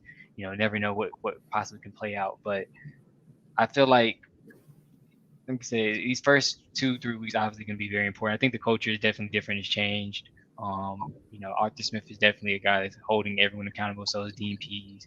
So I feel like the certain things that we saw fly last year definitely not going on this year. And a lot of games that we lost last year were, mental mistakes, coaching errors, coaches not adjusting to certain things. Like it wasn't too much personnel. It's just like dumb stuff was happening, obviously, and we was losing games, close games, especially early on. So I feel like a lot of that is going to be, different and changed this year with, just the accountability held, from the coaching staff. So I definitely expect them to get a wild card spot. Like 10-7, 11-6 should definitely get it done for sure.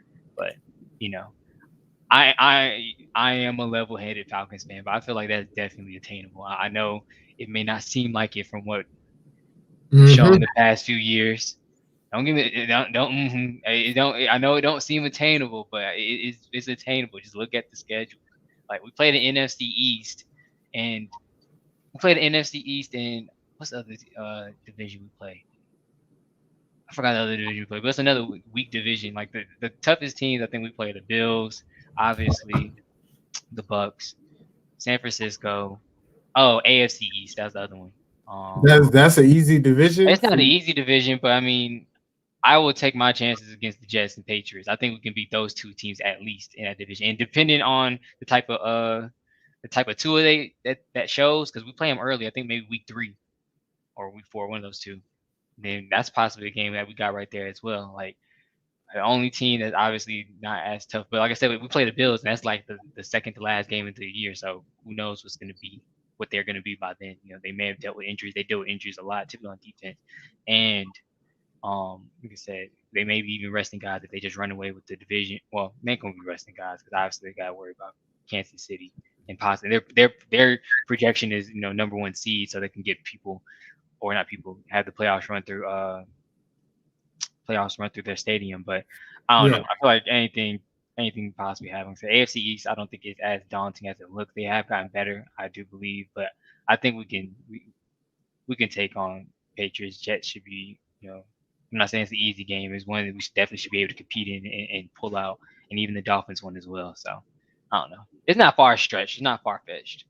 I feel like it's definitely attainable. But we'll move off my Falcons. But real quick, we came out. We're gonna come out with some regular season predictions and stuff like that, where I'll explain that. But I expect y'all to have a rebuilding season. I just had to put that in there real quick. The 10 wins is a little crazy. I do expect y'all to win more than some people have y'all with like 4 and 5. Some people say y'all gonna win 4 or 5, but I have a little more. But I think you're getting a little out of hand, and that defense is still that defense. But we'll see if these guys figure it out. The defense is a little bit of a question mark, but I will say, I don't know. Everybody's been saying it too. I don't know if it was a genius move or it's just gonna be questionable. We did not play like any defensive starters. Maybe 1, maybe 2 the whole preseason. Like they didn't get any type of snaps. So I'm expecting the defense. I'm not expecting an all-world defense. Like I said, really what I'm expecting is if they can be middle of the pack, if they can be like the 13th, 14th best defense somewhere in there, and our offense can, which I don't think is going to take a major step back from us losing Julio like that, because he missed a good amount of games last year, and we obviously survived without him and replaced him with another offensive weapon.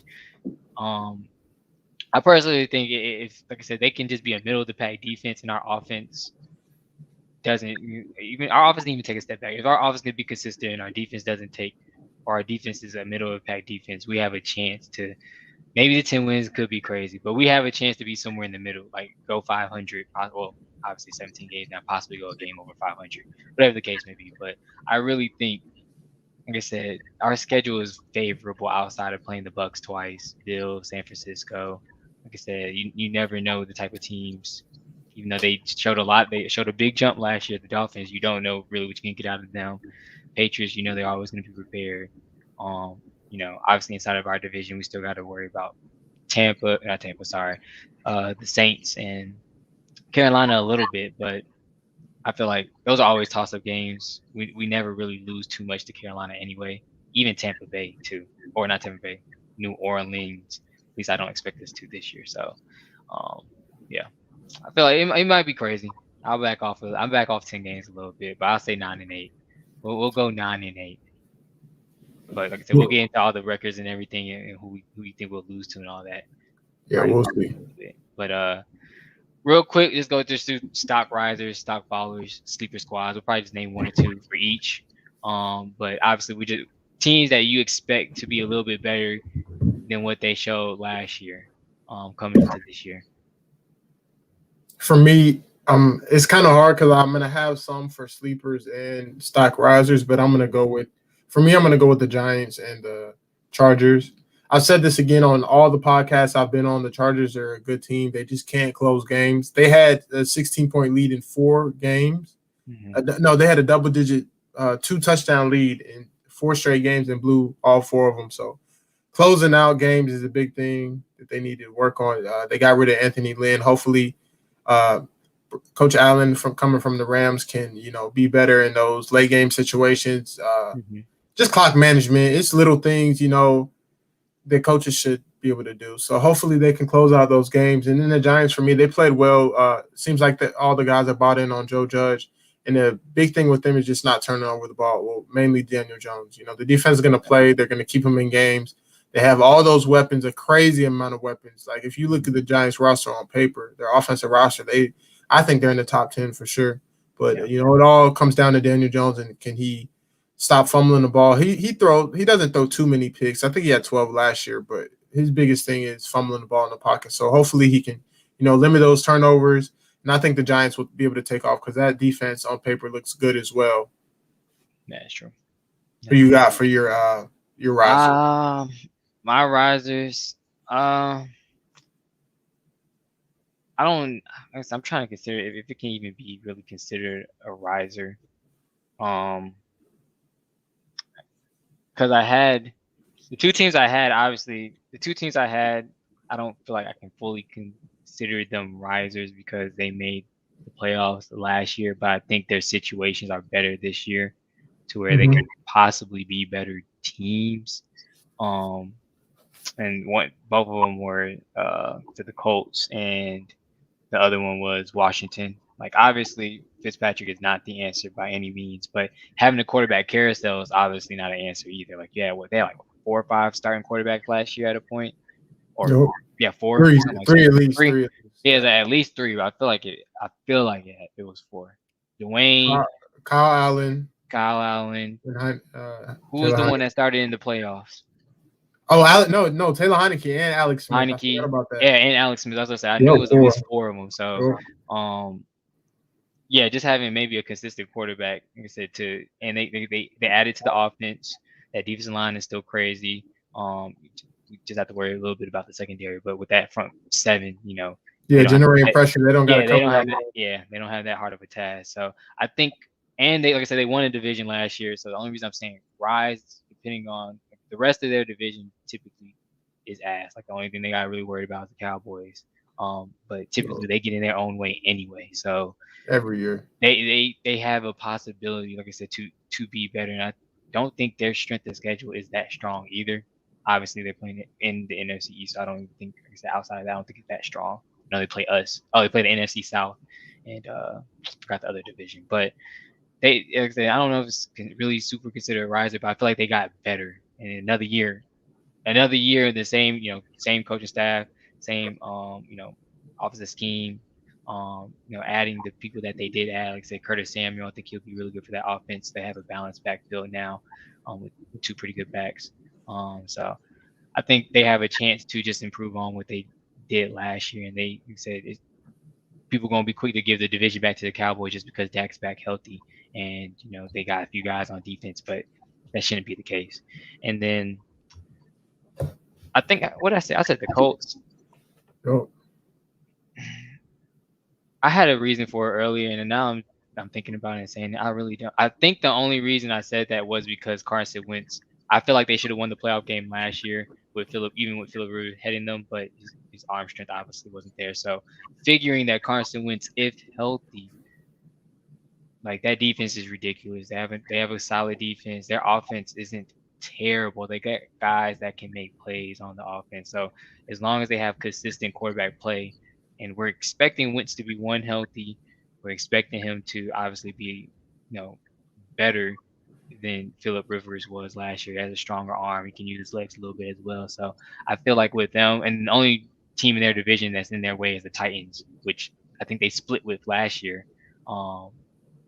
In their two head-to-head matchups. So as long as Wentz is healthy, I feel like the sky's the limit for them. They possibly can win that division. Like I said, I know the Titans is the hot team, but Titans still have a lot to worry about with their defense. I think the Colts have obviously their answers on defense. Offensively, it's just really the consistency at quarterback. If they have Carson Wentz and he's embodies himself from what was the year? The year they won the Super Bowl before he got hurt. 2018. Yeah, 2018. So I think they have a chance. I think they, like I said, not really. I guess cheating a little bit, not really risers because they made the playoffs, but their situations I feel like are better if people can stay healthy, in a sense. Yeah, I like both of your the Risers. Both of those teams, in my opinion, a quarterback away from being contenders. Well, Exactly. I think Carson Wentz is that guy. I think his confidence was ruining Philly completely. So he has a guy that believed in him. He had his best season under this guy. So I agree with that. And the football team, their defense is young and stacked. They have playmakers on offense as well with Gibson. They got McLaurin. What's his name? Curtis Samuel. So I Yeah. think they're a quarterback away from consistent quarterback play away from being Yeah. a contender in the NFC. So I like both those. Exactly. Appreciate that. Stock fallers. Two teams that you may have that obviously aren't as good as they were last year. I had a whole bunch of picks for this one, but I'm gonna go with not the obvious pick. Like Philly was one of them, but I think everybody knows that Philly might be a stock faller. So I'm gonna go with Vegas and I'm gonna go with Seattle. Vegas, their offensive line used to be one of the best in the league, and they lost most of their offensive line. They're skilled players as well. The second best tight end in the league, in my opinion. I think Darren Waller is better than Kittle, in my opinion. That's a hot take, but him and Ruggs, they're solid. They got Brian Edwards, who's been a breakout star in camp from South Carolina, but their defense has always been a liability. They got my guy Yannick Ngakoue to add to the pass rush that they haven't had since Khalil Mack departed, but I don't know if that's going to be enough to get over the top. I like him and Max Crosby, but I don't know about that. And their linebacker core is They got my guy Trayvon Moehrig, who I wanted the Jaguars to get, but I don't know if he's going to be the guy to take the secondary over the top. So I just think the Raiders are going to fall off, and that AFC West is only getting better. You got Casey, who's going to be there for the next 15 years. The Chargers are rising, the Broncos are rising, and the Raiders are the only team not getting better. So I see the Raiders deteriorating off, even though they haven't made the playoffs. Like they started off the last two seasons good, and after Thanksgiving they fall off. But I don't even see them starting off well this year. In Seattle, I mean, I love Russ. I want him to prove me wrong. I'm not doubting him, but I am at the same time. I just think that division is hell, and they're going to suffer from it. Their offensive line got a little better.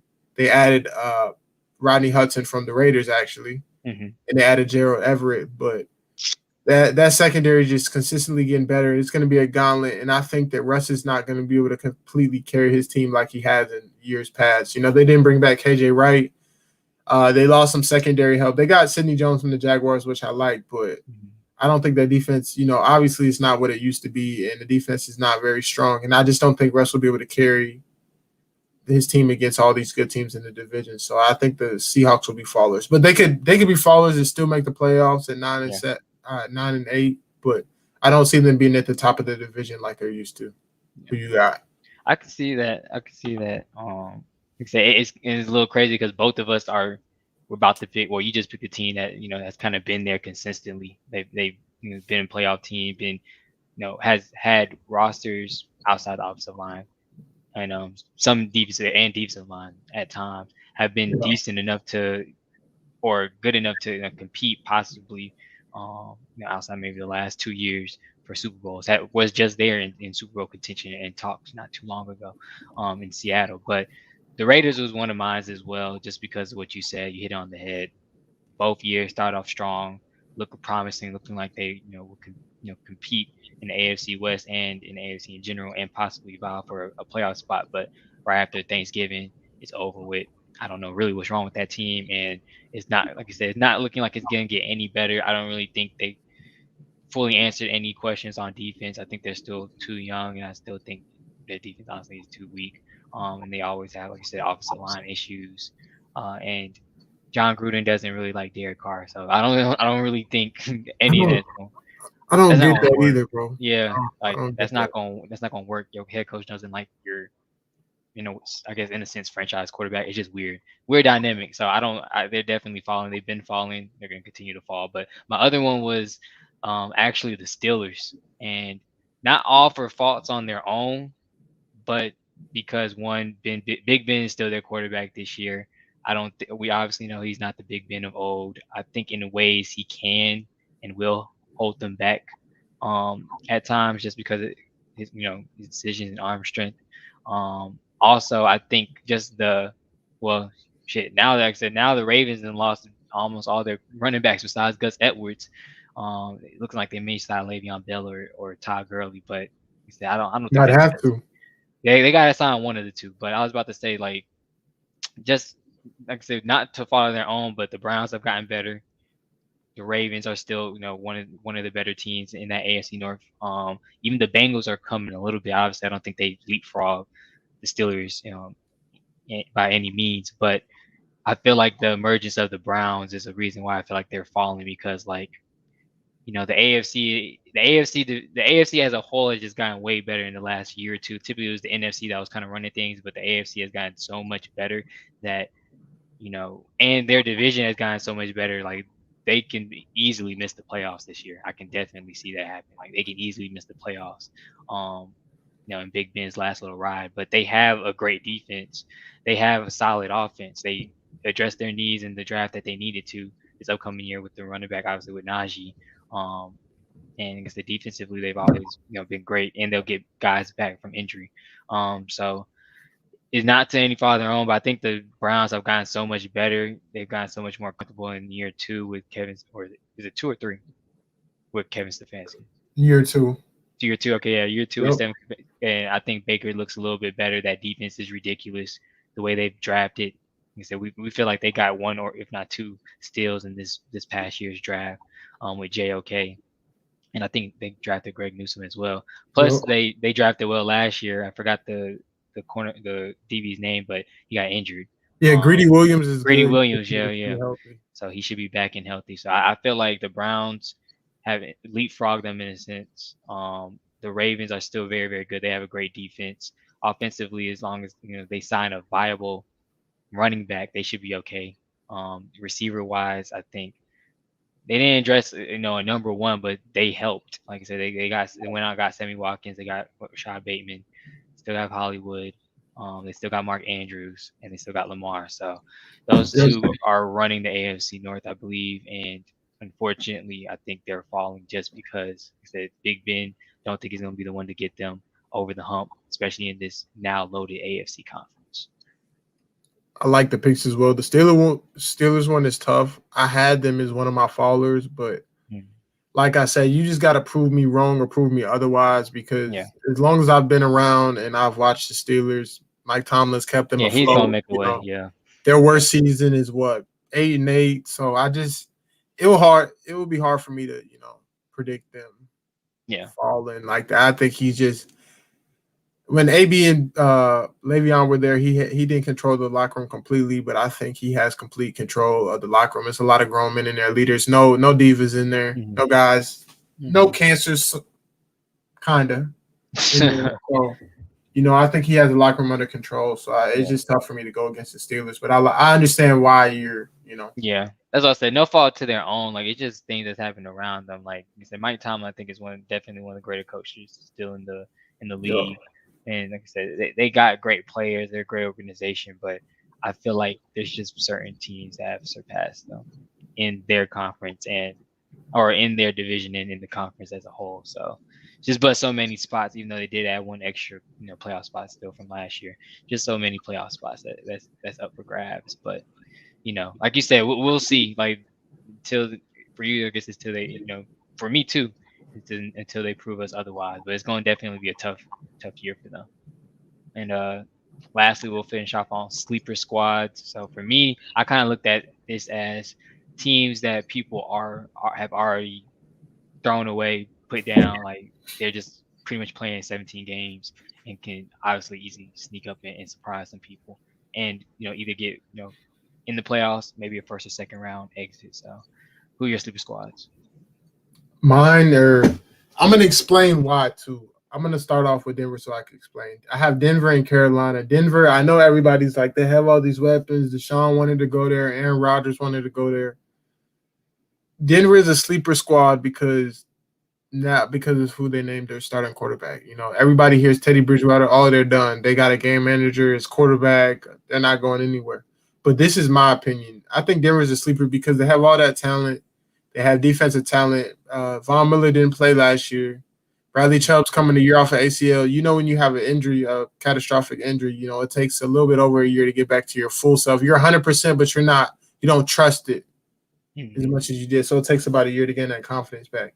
And Teddy Bridgewater, with all that talent and the defense that's going to keep them in all these games, he's not gonna take them out of any games. He's gonna be a game manager, but he's not gonna do anything to give the game away. He's gonna make the right decisions, not try to. He knows as a veteran quarterback that every play is not a home run. He knows when to take the check down and when to take the home run shot. And I think because of that, he won't lose in too many games. You won't see on a game-winning drive Teddy Bridgewater throwing a pick six, or a game where Denver lost because of Teddy Bridgewater's 5 turnovers. So because of that, I think he's going to keep them in a lot of games, along with the defense and the talent.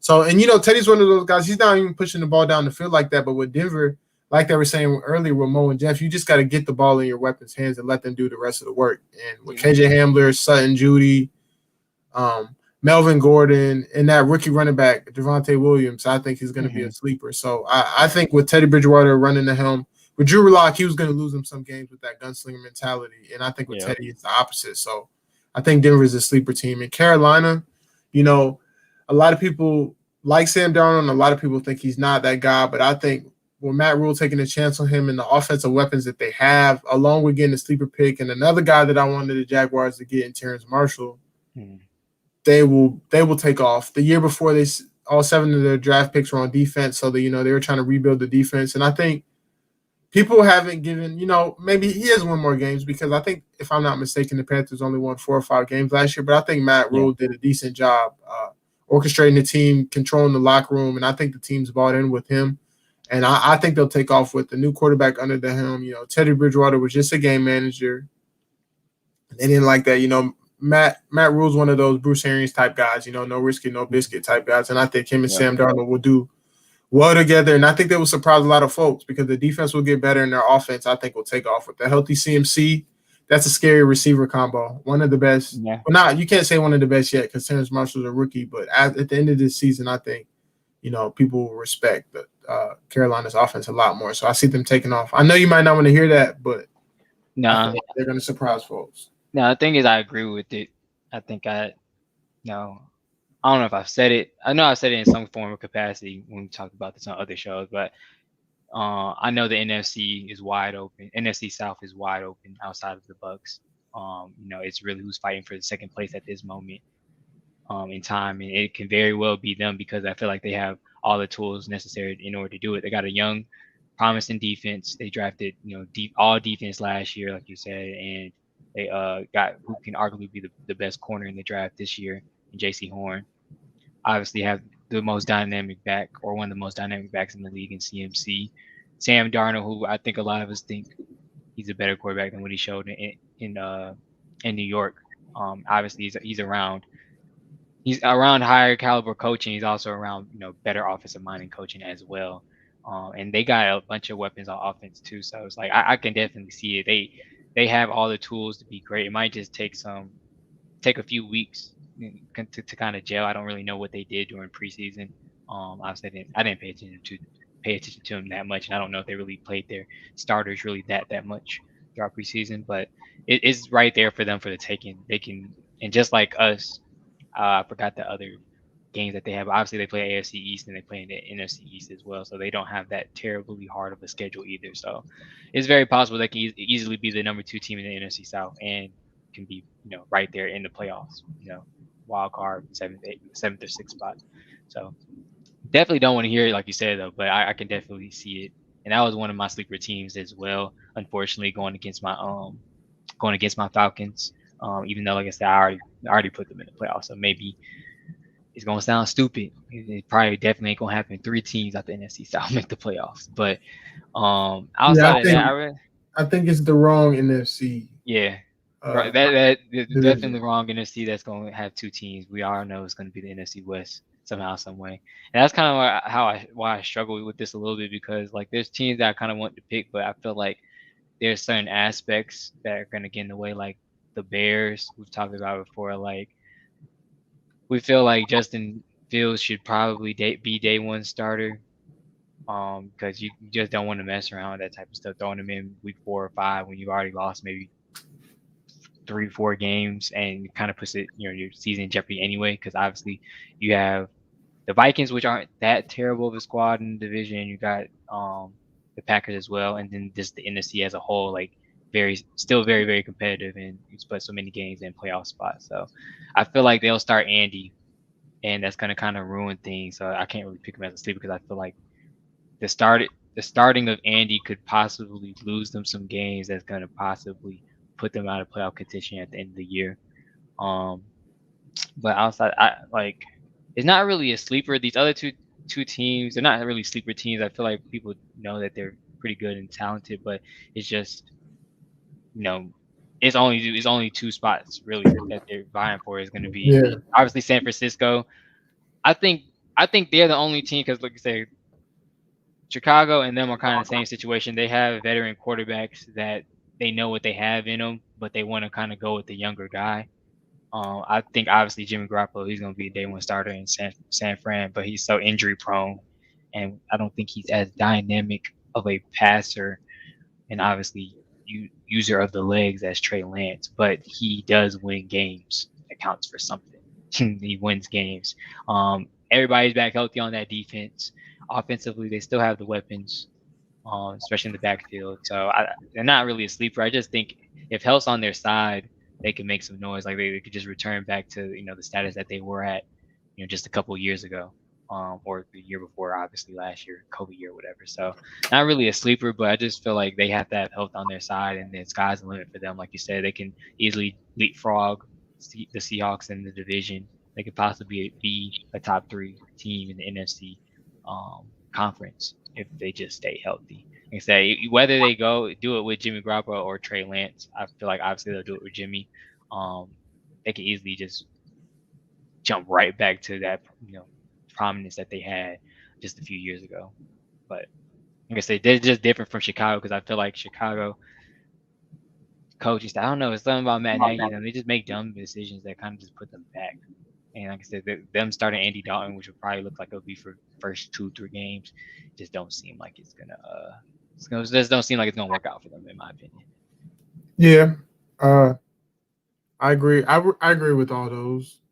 And then like when people push back about Justin Fields starting, I know a lot of people have said it, but really like you got to think about it. You cannot throw this man to the wolves against the Rams week 1 on Sunday night. It's just it's not setting them up for success. Throw him in when it's good, coming off a bye week against the Lions, something an easy double. There's no easy dubs in the NFL, but set them up for success as smoothly as you can.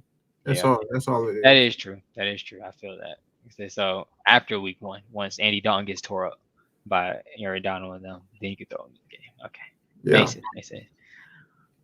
Oh, sorry. Excuse me. But next, moving on, gotta talk about the week 1 matchup that we're gonna be seeing about 3 days now. 2 really, 2.5. Yeah, days almost over. So yeah, about 2.5. I think this is probably gonna be short. Like I said, I wish Mo was here for it, but Cowboys versus Tampa Bay. I really don't know why they even picked Cowboys. The face down. The first game of the year typically is always, if not a Super Bowl rematch, is typically like the conference rematch. Like it should be like Green Bay versus Tampa Bay. But whatever. Like I said, it's Cowboys versus Tampa Bay. So just quick thoughts on what you expect from this game and these two teams. I really do wish Mo was here, but I don't think this game is going to be close at all. And to top it off, Zach Martin's not playing. Yep. So for the reason I was going to give, I'll explain that. But starting off, my prediction, if I had to give a score, I would say in a perfect world, which I think is going to be a blowout, I think it would be 38-20. But knowing the Cowboys, it might be 38-28 because they'll get a garbage touchdown or two. Dak and them love those little garbage touchdowns. Yep. But I just think it's a mismatch overall. The Bucs are bringing everybody back. The continuity is there. They're flying high. And I think, with Brady, he was in New England all those times. Belichick instilled that mentality in him. Like, once the Super Bowl's over, once it's time to get back to work, last year's over with. Like, it's time to work. There's no Super Bowl hangover. There's no feeling good about yourself. It's time to work. So I think there won't be a hangover starting off week 1, and they'll be ready to go. And it's just going to be tough. The offense will be clicking. The defense will be good. And, with Dak, I still have some worries about his arm. Mm-hmm. I know he's practicing full go, but will he be able to – I know adrenaline will be running too, and they will shoot him up. I know that already. They don't even have to ask. But will his arm be able to hold up throwing the ball with – because, you can't baby the ball in the game. You don't know how hard you're going to have to throw the ball to get in the spot during the game. You can't. predict that. So it's just going to be tough. And then will they have to rely on the running game? But can they, with Zach Martin being out, their Hall of Fame and Pro Bowl and All Pro guard? Vita Vea and Ndamukong Suh are good, one of the best 3-tech and nose tackle tandems in the league. So are you going to be able to run the ball and establish the run? And can Dak drive back and throw the ball 50 times? So I just think both ways it's going to be a recipe for disaster, and the Cowboys will get run off the field. But, they could show up with all that talent. They could finally, it looks nice on paper. They could put it together on the field, and it could be a close game, a 28-24 game. But my prediction is 38-20 Tampa. Yeah, I definitely had already said it's going to be a 2-touchdown game regardless. So if I had to go with one, it'd probably be something similar, like 34-17, something like that. About 34-17. You pretty much took all the words out of my mouth. I don't see the Cowboys really winning this game or being in this game whatsoever. One, because we have so many questions about Dak, his health, his ankle, his arm. They lost Zach Martin. That offensive line was already getting old. And it was losing guys. But it's just tough playing a team that's champions that have literally returned everyone that has this guy right here heading them, keeping their head on straight, and kind of letting them know the ins and outs. Like, all right, we're not satisfied with one. We're trying to build a little mini dynasty. While I'm still around, still playing here. So it's definitely going to be a tough out for them. I feel like it's going to be a win for them if they're able to come out of the game healthy, because they typically have they're just typically an injury-prone team. Like I said, and Dak's sometimes an injury-prone quarterback. If they come out healthy and they keep the game within 10 points, I feel like that's a win for them. Because in a way, it's kind of showing growth from last year. I said their defense is pretty much their whole secondary is pretty much new outside of the rookie they drafted last year, Trayvon Diggs. They're pretty much Atlanta Falcons now with the defensive coordinator and our two safeties. But I still don't think they're really they're good enough to keep up with this offense, or at least stop this offense and keep them under a certain amount of points to win this game. So yeah, it's definitely going to be week 1 dub for Tampa.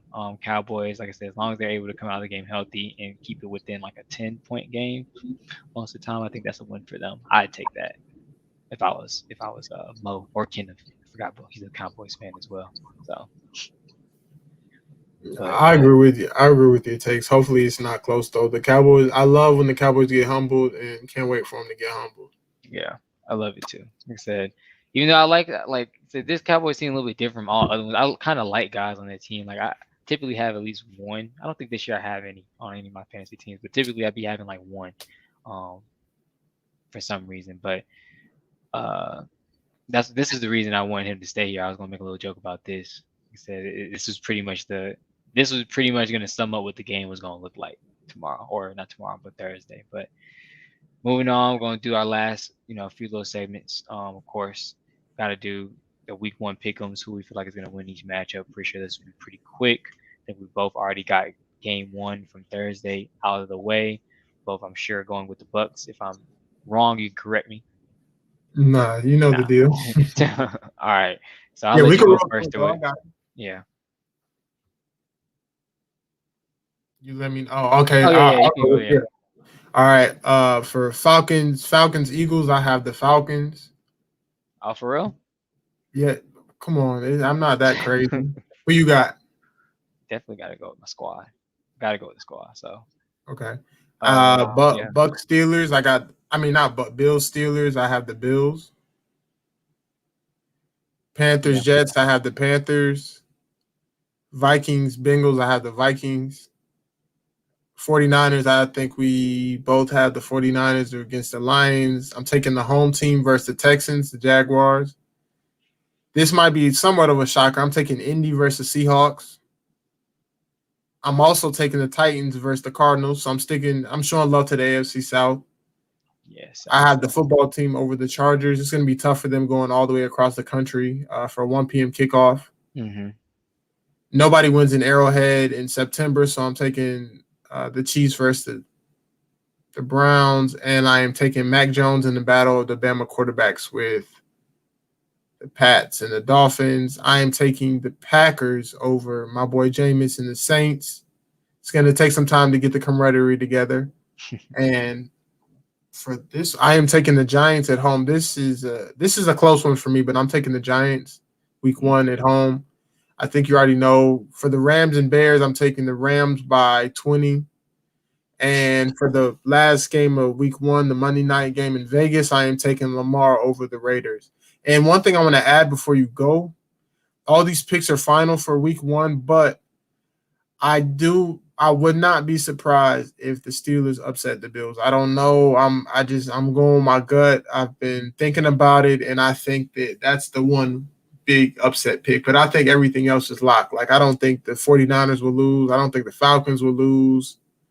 Maybe the Bengals upsetting the Vikings, but I don't think that's a crazy upset. But other than that, I don't see anything else. And maybe the Saints. But yeah.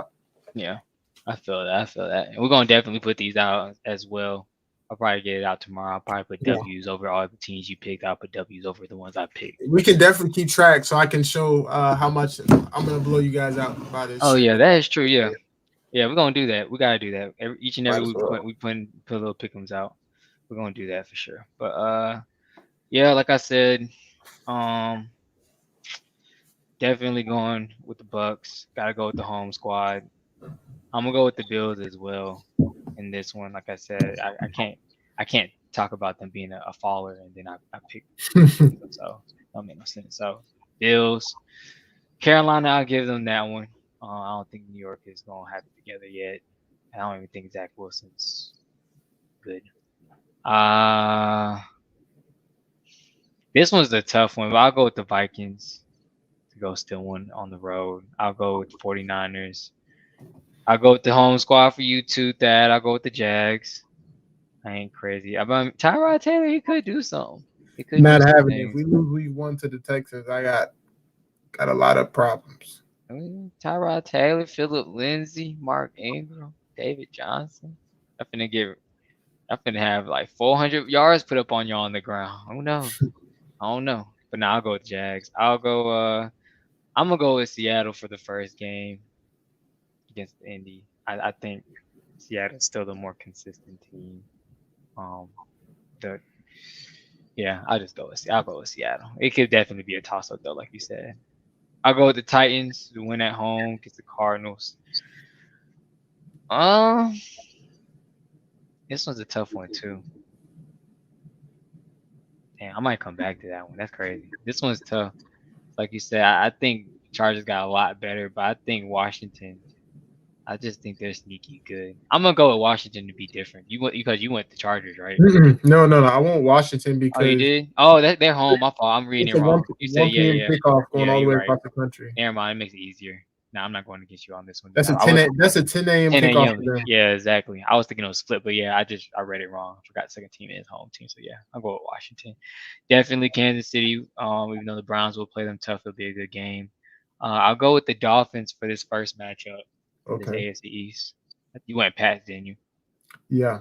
Yeah, I'll go with the Dolphins on this one. I think they can pull it out. Mac Jones has looked good all preseason, but I think Dolphins will be ready for him. Hopefully Tua's, a good healthy Tua.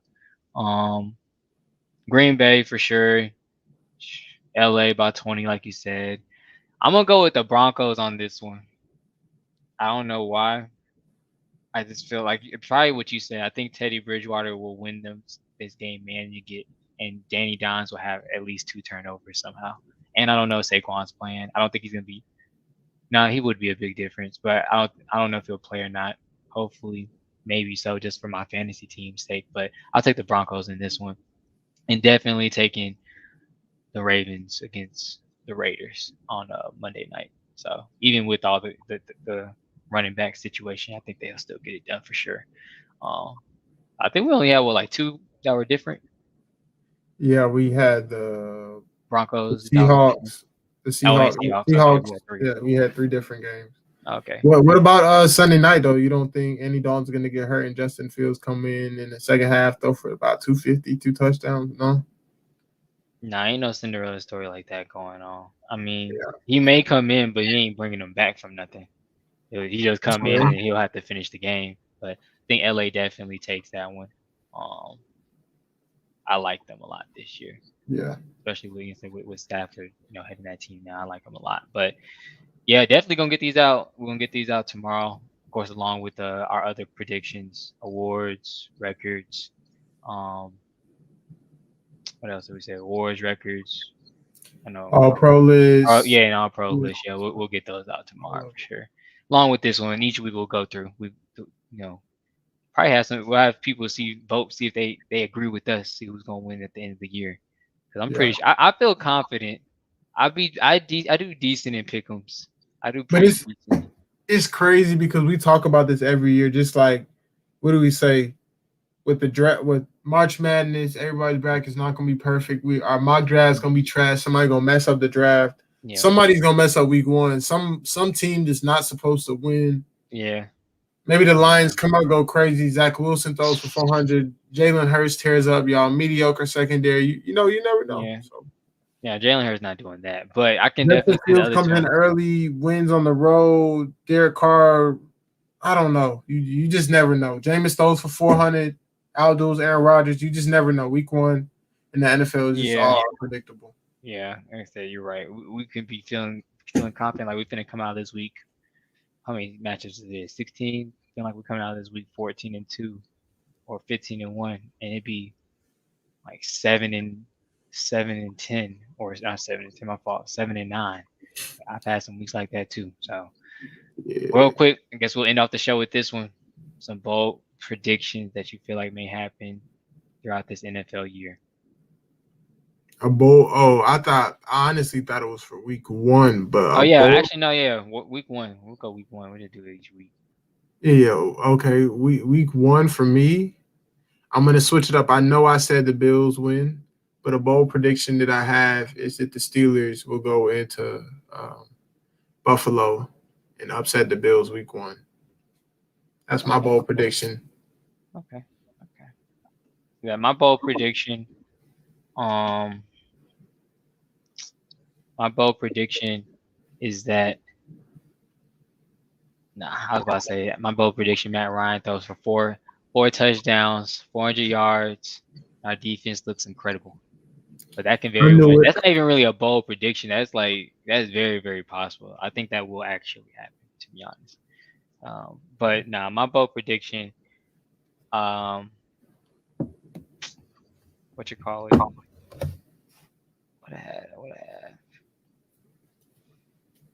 My bold prediction is Mac Jones, actually, because I think I did pick against them. I guess we're reversing, we're flip flopping. Mac Jones has a almost stellar perfect game. I don't know. I feel like he breaks some kind of record.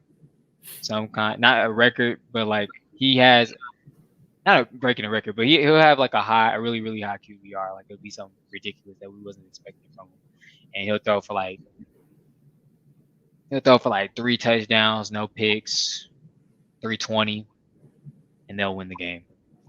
Okay. Not too bold, but I think I don't know. Like I think I read somewhere. Oh no, I think Warren sent it to me. He was saying that they cut Cam. One of the things that I guess the insider said was like he was helping Cam learn the playbook and something else. I forgot what it was, but basically he was helping Cam understand and learn the playbook, and he was just so much further ahead than him throughout camp that they just felt like and obviously the COVID stuff with Cam, they cut him. So I don't know.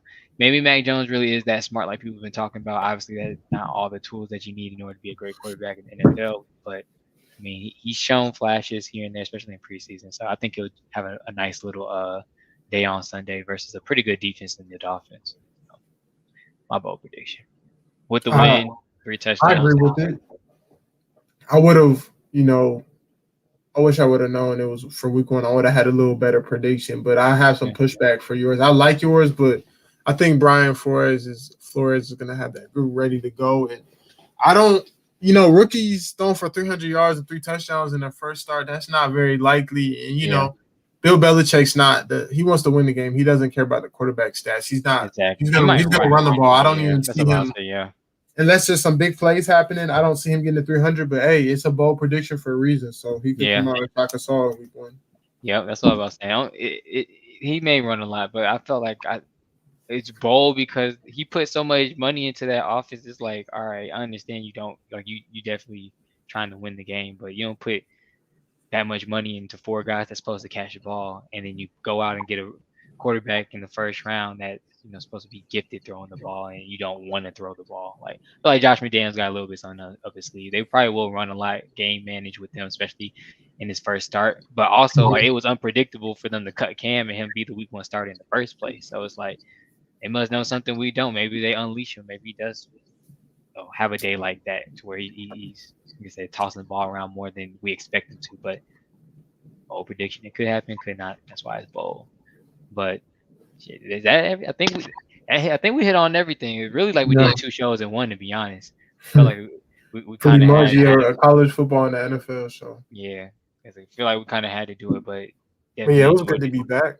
Yeah, I said definitely good. Like I said, obviously it's football season, so we're gonna be doing this a lot more often. Sure. Probably have the same kind of setup anyway. Probably Mondays, Tuesdays, something like that. That's where we hit on some college football. I think we did it last week. Yeah, we I think we might have did it on like Saturday. I don't know what day we did it, but I know we hit on some college football, and then we talk a little bit about the games and stuff. But like I said, definitely a pleasure to be back on. Felt good to get in these technically 2 shows, and guess that did we miss anything? Nah, we didn't going into week 1. Yeah. Like we said, we'll have some stuff outlook for the outlook on the season, but that's for another day. Yeah, like I said, definitely tomorrow we'll definitely release our pick'ems for sure. We'll release our pick'ems. We'll release our predictions for Offensive Rookie of the Year, Defensive Rookie of the Year, MVP, all the awards. We'll release our records for each team, and we'll what else we releasing, Thad? I forgot. Like all pro list was the last thing. All pro list, awards, records, and our week 1 pick'ems. Be on the lookout for all that. Either if not tomorrow, definitely obviously within the upcoming days leading up to the game 1. So probably tease a little bit each and every day. So we'll figure out what we'll release tomorrow, and then we'll release something else on Wednesday, and then probably Thursday morning as well. So definitely appreciate everybody for tuning in. Appreciate y'all for sticking around with us. For our NCAA portion of it, our college football portion, and also our NFL preview as well. Before we go, I did forget to plug in our 2 sponsors. We are now sponsored by Eye Shakers, which is part of the Gronk brothers. Why can't I say that? Gronk brothers family. Founded by one of the brothers. Eye Shakers, pretty much, it was seen on ABC. Shark Tank, and it was invested in by Mark Cuban and Alex Rodriguez. Eye Shaker received offers from all 5 sharks on the show. Kitchen grade insulated stainless steel that will keep your drinks cold and won't absorb odor like a plastic shaker bottle does. Like I said, that was created by the Gronk Bros, and it's for anyone that's living an active and healthy lifestyle. Eye Shaker is perfect for any drink, not just protein shakes. And the patented twist and aggregator will break up any powders, but also works as a strainer to make sure you always get the perfect pour. Use promo code off the ball. Go to iceshakers.com. Use promo off the ball. Definitely help us out, help the network out. Support Ice Shakers, support the Gronk brothers as well. And then my bookie, as always, we've been talking about them on the show all the time. It's betting season. It's football season. It's the best time of the year. Everybody bets college football. Everybody bets on NFL games, whether you're using FanDuel, whatever you use. But now use my bookie, because with my bookie, they match up to 50% of your first deposit and up to $1,000. It's the largest in the industry, and they have the highest credit card acceptance rate as well. They're fast, they're efficient, 48-hour process, 48-hour payout. And if you use off the ball at mybookie.com, you can get this deal, and you can win together. Like I said, everybody pretty much knows our bettors on the on the network. Pat, Kenneth, Dad, I know you bet a little bit as well. You probably throw in your I'm in there. This season it's up there. And now that I know, there's a way to bet in Georgia, it's up there. There's a way to bet in Georgia? Yeah, there's a safer way to do it, but we'll talk about that. Okay. Legal safe way. That's what I figured. Like I said, stuck with doing little FanDuel fantasies and stuff. Like I said, I think MyBookie does enjoy it now, but definitely check MyBookie website out, see if they work in your state, and definitely like I said, use Off the Ball Network, Off the Ball code on mybookie.com and say big with us. But that will do it for us today. We are, like I said, what the game means to me, Jelani Brown, Thaddeus Bell. Make sure to follow us on all platforms down here at the bottom. But Twitter at WTGMTM Podcast, Facebook and Instagram, what the game means to me as well. To catch up with us and everything that we do. Follow Off the Ball Network as well on Twitter, Instagram, and Facebook. And shout out to all those guys. Shout out to Jeff and Mo again for joining us on tonight's show. And we'll definitely catch you guys tomorrow. Have a good one.